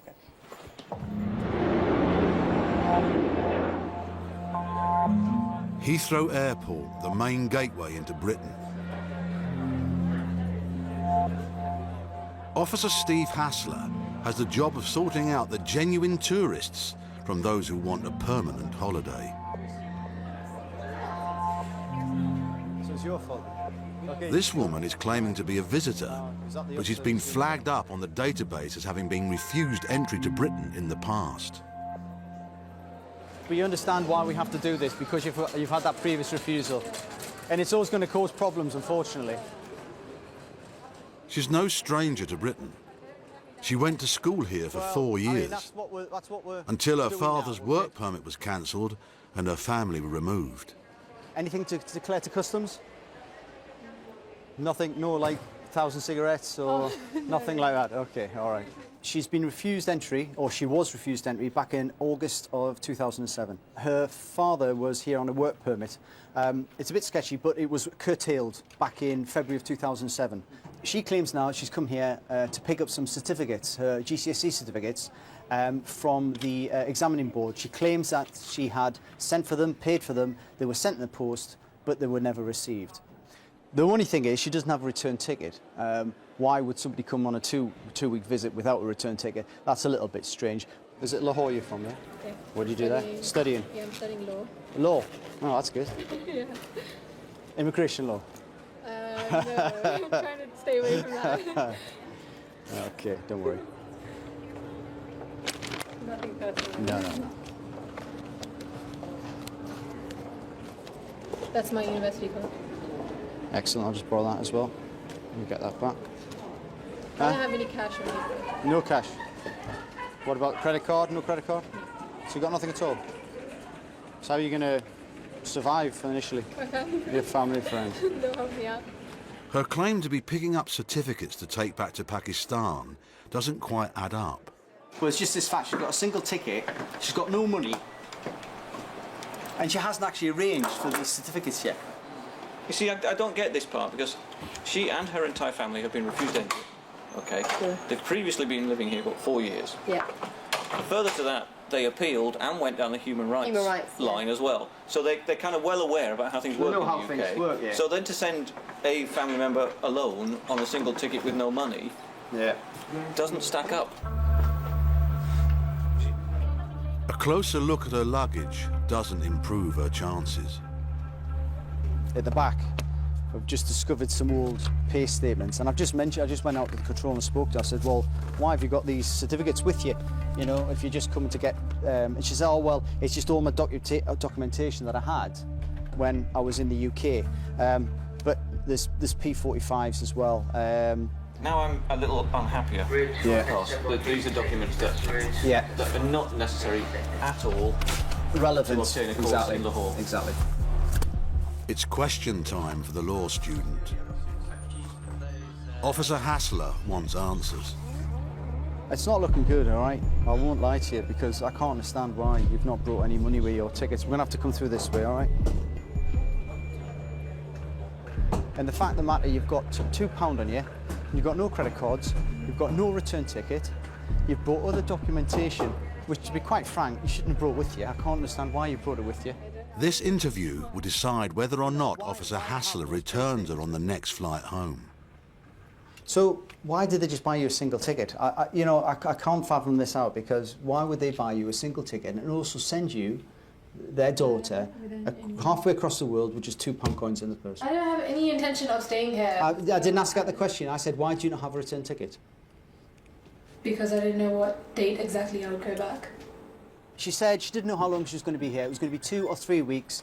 And I said, well, why didn't you get an open ticket? And I says, we have many times people come here. And she says, oh, yeah, I found about that on the aircraft. I hadn't heard of open tickets. She didn't know about open tickets. Didn't know about open tickets. This is a young lady who's lived in the UK and has clearly And travelled before, but didn't know about open tickets. We get people coming here all the time who are coming as visitors, and if they don't have return tickets, they don't have money, they'll just be refused. It's not credible. You're coming here as a visitor, but yet, you know, you've got no evidence of support whatsoever. You said that you're going to come here, get these GCSE certificates, but yet you've come with all this documentation, and you would need that sort of stuff if you want to settle here. You've even got your, you're shaking your head, but in your wallet you had your national insurance card, which you had your national insurance number in. Why would you bring that to the UK? I just brought my wallet with me. But then we start going into things like her previous bank statements here, mobile phone accounts, in previous interviews with Job Centre Plus. Certainly with regard to her documentation, she has literally packed up everything, put it into a folder. It's as if she's picked up her life, brought it here. And I think we've got to remember this. I mean, the family had lived in the UK since 2002. The father had been working here. She's had most of her informative years here. Like I said, she's been a student here. She'd got a job. She'd taken her exams. And then all of a sudden, for no fault of her own, the rug's pulled out from under her feet, and she's forced back to a country that she probably hasn't lived in for a number of years. And all of a sudden, she's left, you know, thinking, well, where's it all gone? Okay. Just want to... Right. The decision is that you're going to be refused entry, okay? You're coming in as a visitor, but you've got all this documentation which pertains nothing to why you want to come here regarding your education. Now, if you want to come back to the UK, you can, but what I would advise you to do is get an entry clearance visa, okay? You can still go and ask for a visit visa or a student visa, whatever you want to do, but rather than you having to come here and go through all this, it means you go to the embassy, you put all the evidence in front of them, and you allow them to make the decision.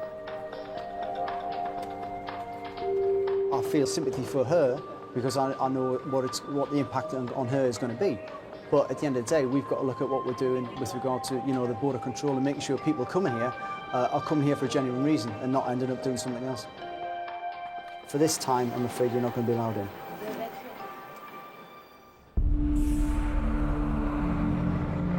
"8 a.m, the port of Calais, France. Hundreds of lorries are preparing to board ferries bound for Britain. But some have unwanted cargo. Illegal immigrants trying to get into the country. An Anglo-French deal in 2004 allowed UK immigration teams to be based on French soil for the first time. Their aim, to stop the clandestines, as they call them. All the way through. Yeah, let's find it back. And it seems clear, this one. Officer Bridget McCarthy has been stationed here for over 4 years. You got your passport handy? She has a special tool adapted from a ski pole that detects breathing. This is a CO2 probe, and in plain English, anything in there that's breathing will be picked up. And so we'll get readings. What you have to do on here is watch how the readings fluctuate and what levels. We know what limits we go to, and if we want the vehicle open, as we class it to be a high CO2 reading, we get the driver to open it up. They find most clandestines here in the search bays. But there's a report in of a lorry that's not been checked here, and is now just metres away from boarding a ferry. Right, we're going down to the berths. We've had a call to say that ECS have had a find of 5 inside a vehicle. The clandestines could be just moments away from boarding. Oh, they'll be distraught. Bless them. Yeah, they'll be distraught. Especially when they think they're so close. The team work closely with the French, Bonjour. handing anyone they catch into their custody. Players? Driver? They think they're hidden deep inside this lorry load of tyres. How far down are We don't know. I'm going to get some ladders and get up there. Can you just do a registration check for me, please?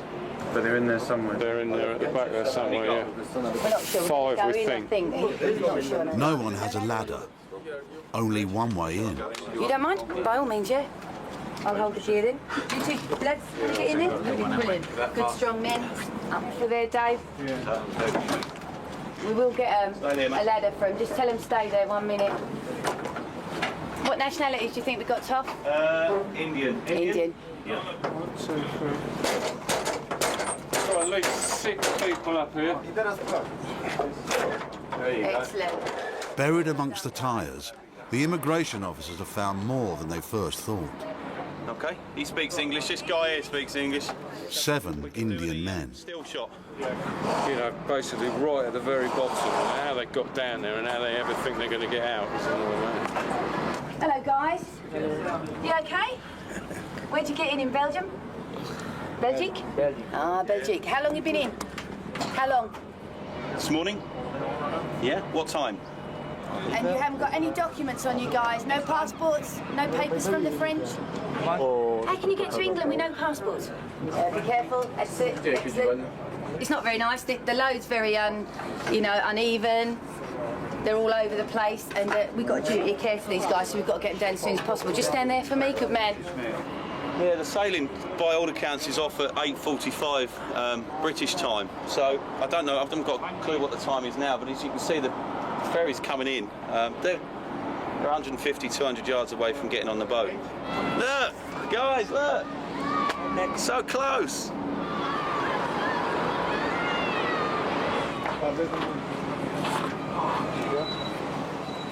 But there's little time to hang around. How many in the other load?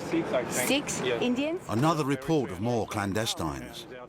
On another lorry that's also about to board. Sure, we're just waiting to confirm on the lane number.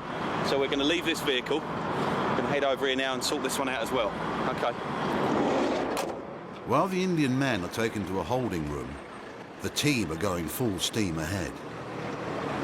Bad morning, all kicks off at 8:20. We've just been called to another find here with Eritreans, and we're going to deal with that now. She got 1, 2, 3, 4, 5, 6. She got offloaded. What we've got here is Eritrean nationals. They're not great, they're not compliant at all, so they won't be like your Indians that we've had. Hello, sir. Thank you. That's 7, this will be 8. Lane 105. Yet more calls come. There's been another find. We've just been told that there's another positive in lane 1, so we'll have to deal with these, and we'll move on to the next one. Very busy morning. The team are stretched, but they won't leave until every inch of the lorry has been searched. That's it. Good man. How you doing? Their persistence pays off. Okay. Stay there. Don't stay there. Thank you. I think the hat might give it away. Stay there, come on. The first vehicle over there with the tyres is unstable to move back. We're trying to get it tied up as best as possible, and we will be taking that back. Wait. Good man. The same thing will happen with this vehicle here. We've just been given another call to go to lane 1. 3 times in, what, 5-10 minutes? Busy morning here.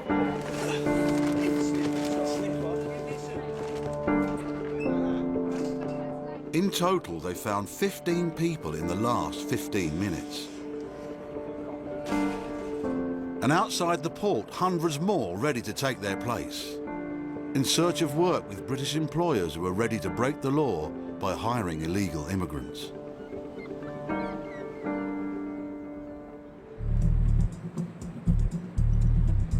Companies who flout immigration law can be found all over Britain, and they're not confined to the big cities. In the Midlands, over 70 law enforcement officers are preparing to raid a chicken factory they suspect are employing illegal immigrants. Harm reduction, both nationally and... It's 10 a.m. at the briefing for this massive operation. We've received information which has been assessed by the UKBA and the police. It's identified up to 70 foreign nationals who are immigration offenders or suspected of being as such. Currently employed. Immigration officers have teamed up with the police, the Human Trafficking Centre and other government agencies. They're after illegal workers and their employers. In bringing people in from former Soviet Union countries by providing them with false documentation, is offering them new identities. They're preparing for tough conditions. The chief immigration officer has been on hundreds of enforcement raids, some more dangerous than others. It'll actually be me that enters the production floor and basically instructs all the workers to put their knives down. We've seen approximately 58 employees enter the premises this morning. For every illegal worker, the employer could face a fine of up to £10,000. This one. Yes. Go, go, go.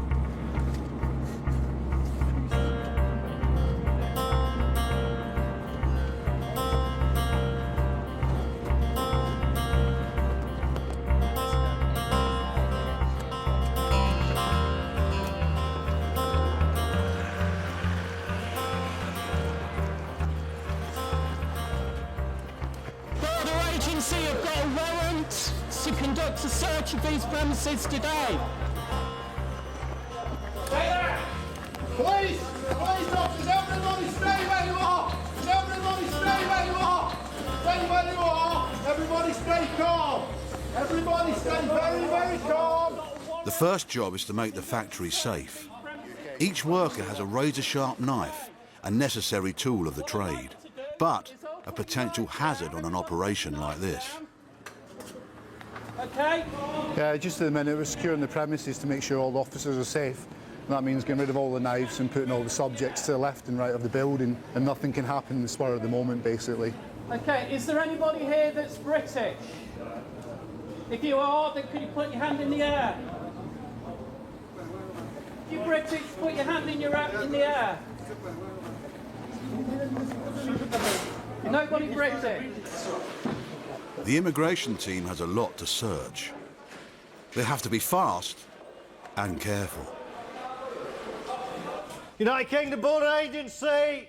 Officer Carl Mason secures the top floor to seal off possible escape routes.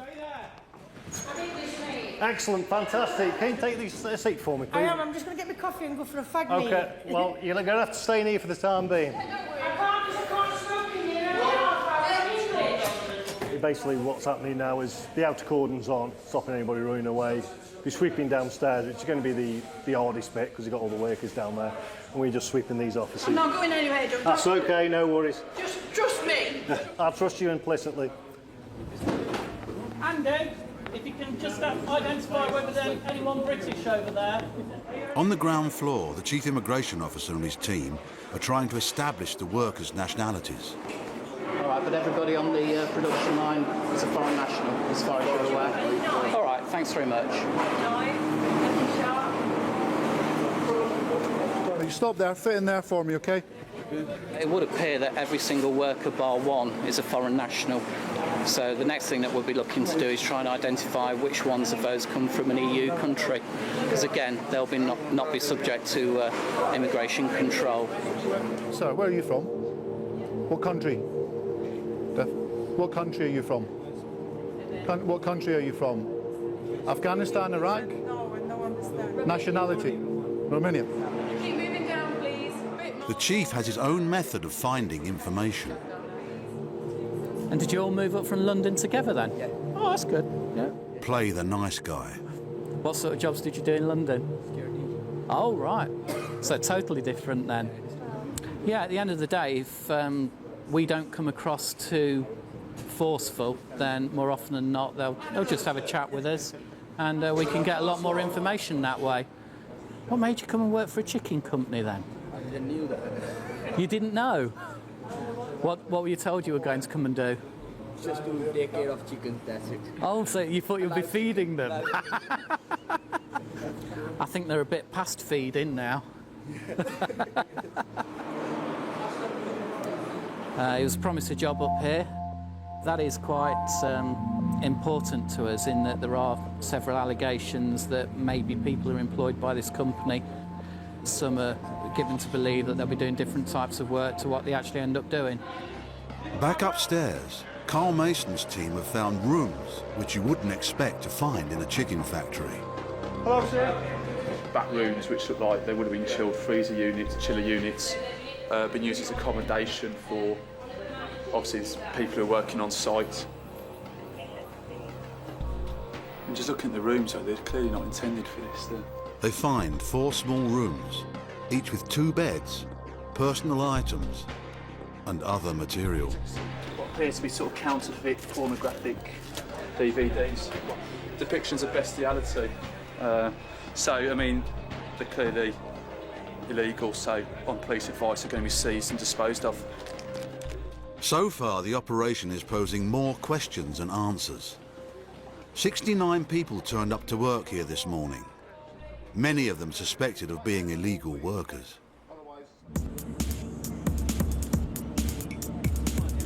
Back at Calais, and the morning rush hour shows no sign of slowing up.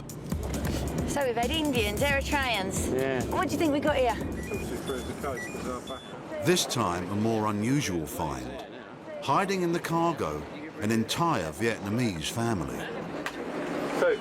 Hello, speak English? Any passport, documents? Is it a family? Thank you. Family, yeah? All family.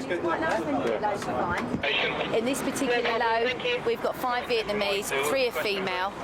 So when the escort team come, we'll get them out as soon as possible, get them into detention where they're safe. The family had obviously heard about the breathing detectors. They had a plan to try and deceive them. A dangerous plan.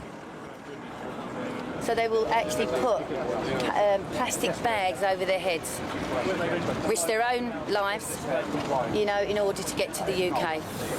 It's tragic, really, but it happens, and you can see it here. Day in, day out, we see it. You think you're wrapped in that bit of plastic, and your head's covered as well. Your oxygen and whatever else isn't going to last very long. Do you want to just jump down for me? Excellent. Oh, that's fine. So wait there, no problem, stay here with me. No air holes in that at all. They're just full of air. I mean, this lady obviously looks quite drained and tired looking, doesn't she? So I think she's obviously suffering the effects of not having much oxygen by being wrapped in one of these.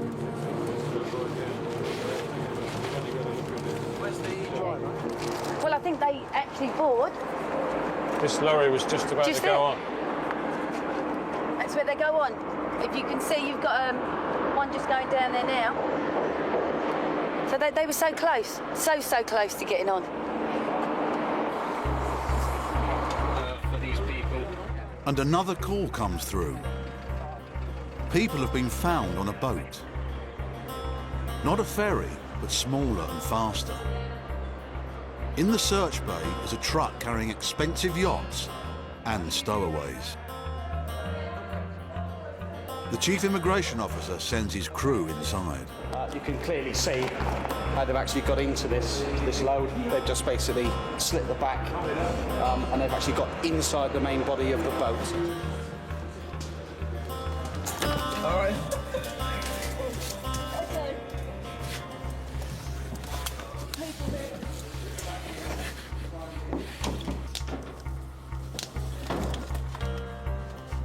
There's 4 in there at the moment, but there could be more. And obviously we're going to have to search the ones on the back of this trailer as well. Hi there. You all right? Okay. Come out there.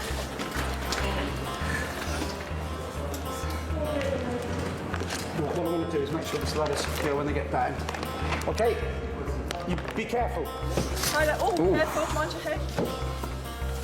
Okay.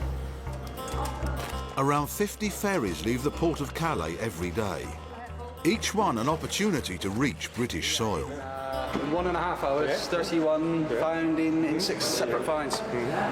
Different locations, so I think your team and our team are working very hard this morning. Yes, yeah, it's a good job. There were 31 clandestines found in 2 hours. They were handed over to the French police. Their whereabouts now is unknown.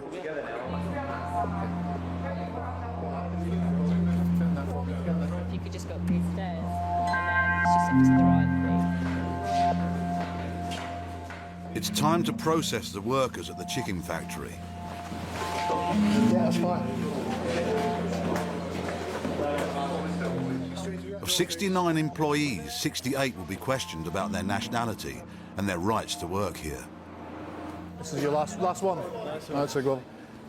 We've counted about 30 people that have admitted not being EU nationals. However, we have a lot of subjects that are Romanian, Bulgarian, and when they joined the EU, certain restrictions were put on their employment. They couldn't just come and work like a Spanish person can. They have to have registration cards to work. So what will be interesting now on the questioning upstairs will be, have you got the relevant documentation to work legally in the UK? That's fine. Come through. On big operations like this, the officers confiscate personal items like mobile phones. Yeah, basically we've had incidences where we've allowed people to use a mobile phone in a factory or a house, and what they've done, they've called the friends or protest groups, and they've come round and basically it's caused a major incident where we've got protesters outside the house preventing us getting anybody out. We've arrested. All the foreign workers are kept under close guard in the canteen. We were going to have 10 at a time, weren't we? So we need some more. We need some more, don't we? In the corridor next door, they set up a makeshift office to interview the workforce.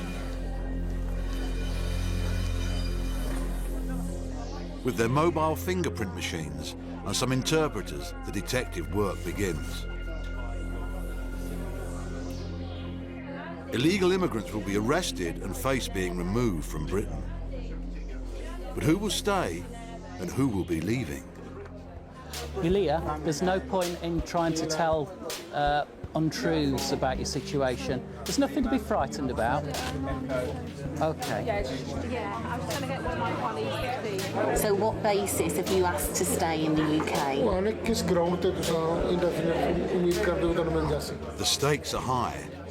Illegal workers face being removed from Britain. Your immigration status in the UK, why have you came to the UK? Officer Andy Watt questions a Romanian.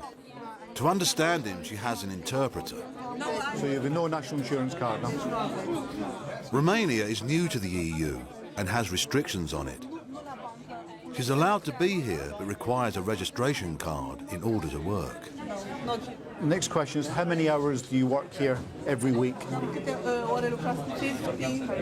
16. Okay, can I ask you, how much are you paid here per hour? So I don't know how much is per hour, but it's around 250 per week. 200, 250 per week, yeah? She says she's been earning between £200 and £250 a week and working 50 to 60 hours.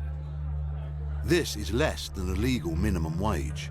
But if she hasn't got a registration card, she faces a hefty penalty. Are you paying a debt off to anybody for coming to the UK?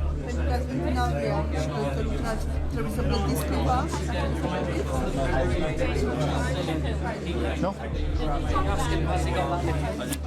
Okay.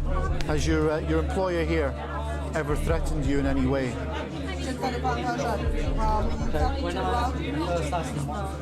Hold your breath. Well done. Upstairs in the factory's makeshift bedrooms, officers are searching the workers' belongings. Leave it all there a second. Okay. If you take a seat there. I've only got one for some reason. They've already found fake ID cards and arrests have been made.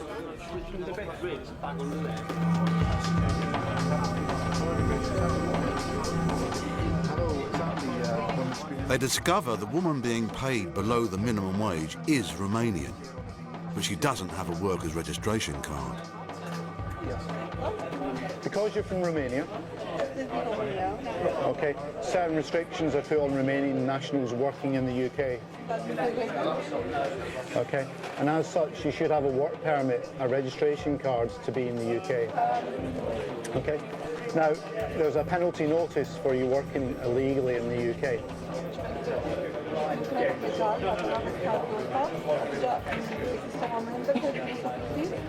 Okay. And the penalty amount that you will be fined is £1,000. Okay. The fixed penalty will go on your name, your date of birth and your nationality. That will be you, okay? So if you give me any wrong details on your postcode or address, it doesn't matter to me, okay? The penalty goes on your name and it will follow you about until you sort that penalty out. She's free to go and will be able to work legally as long as she gets the right papers. The canteen is full of people waiting to be interviewed. I'm going to say it in English. This lady's going to say it in Romanian, okay? Either way, you'll understand it. If you don't start answering the questions, I'll arrest you. All right? A pattern is emerging. A lot of workers claiming to be from Romania.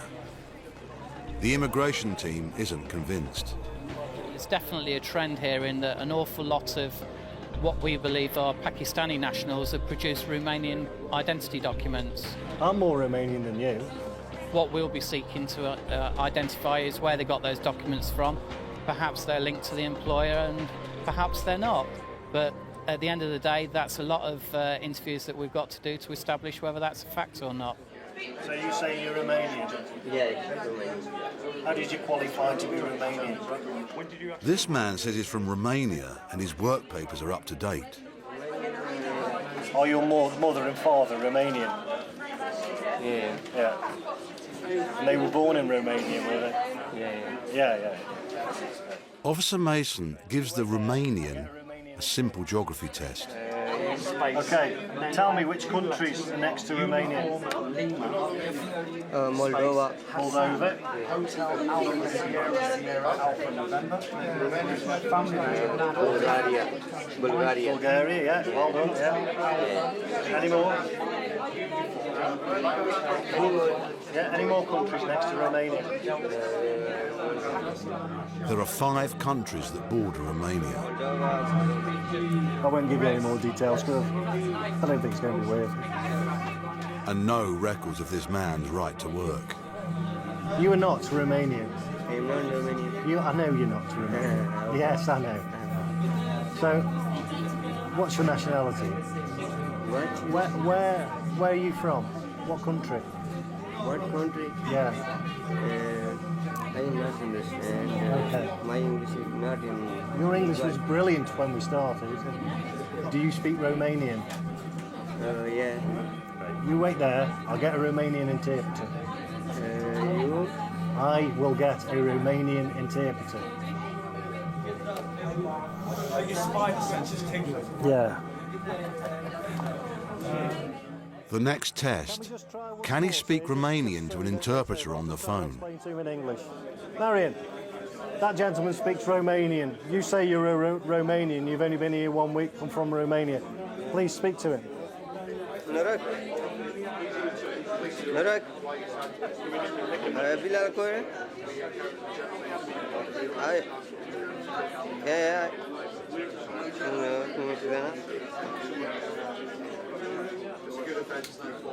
Just making noises. Yeah.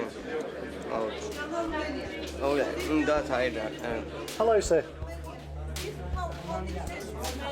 Okay, sir, I'm very sorry to have wasted your valuable time yet again. Well, thank you very much for your help. Okay, sir, cheers, thank you, bye. Okay, that's a Romanian interpreter. He says you're not speaking Romanian, he says you're speaking, well, nothing really. Marion. I know Marion's not your real name, but let's just stop, all right? Stop all the lies now, okay? I'll give you this one opportunity to start telling me the truth. Where are you from? No, I am. You check identity. Okay, no. I'm not bothered about your identity card. You've told me you're Romanian. You can't tell me the capital. You can't tell me what monetary units are used over there, okay? At the moment, all you're doing is getting yourself into trouble, okay? So what nationality are you? Don't insult me and tell you're Romanian. No, I am not. Okay, I believe you've entered the UK illegally. What's going to happen now is my colleague's going to arrest you. You'll be taken to a police station where you'll be interviewed further. Andy, can you arrest this guy, please? Of the 69 employees, 19 were arrested, 4 have been removed. A further 10 are expected to follow once the paperwork is ready. The employer is fined £60,000. 5 were charged with possession of false documents, and the man who claimed to be Romanian has since absconded.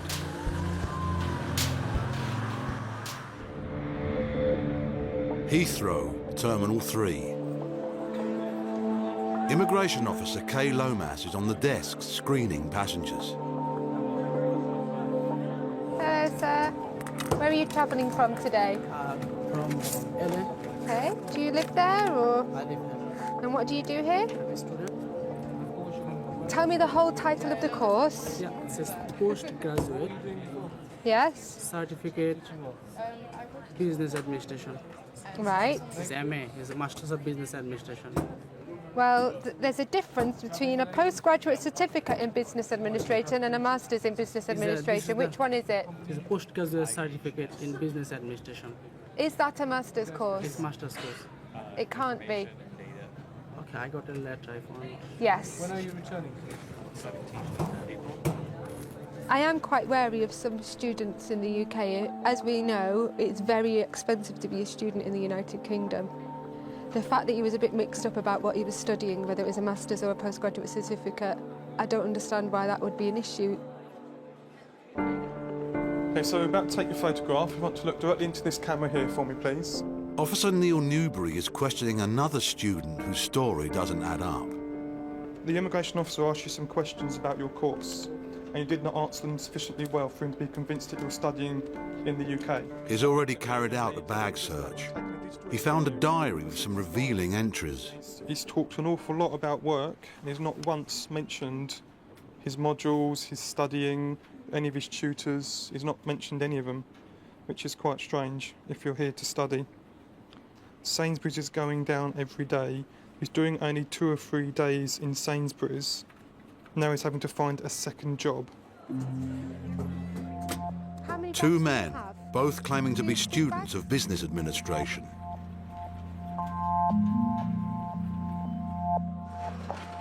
To find out if they're genuine, officers Lomas and Newbury will have to do their homework.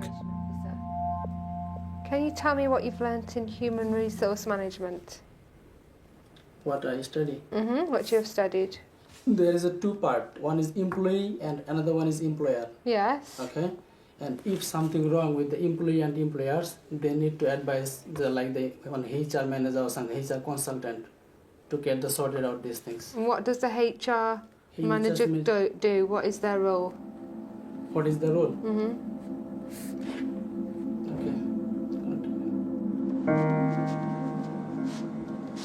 And where do you study?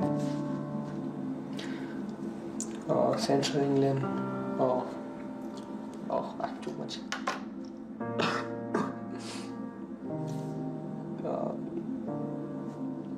You know that I didn't sleep last night.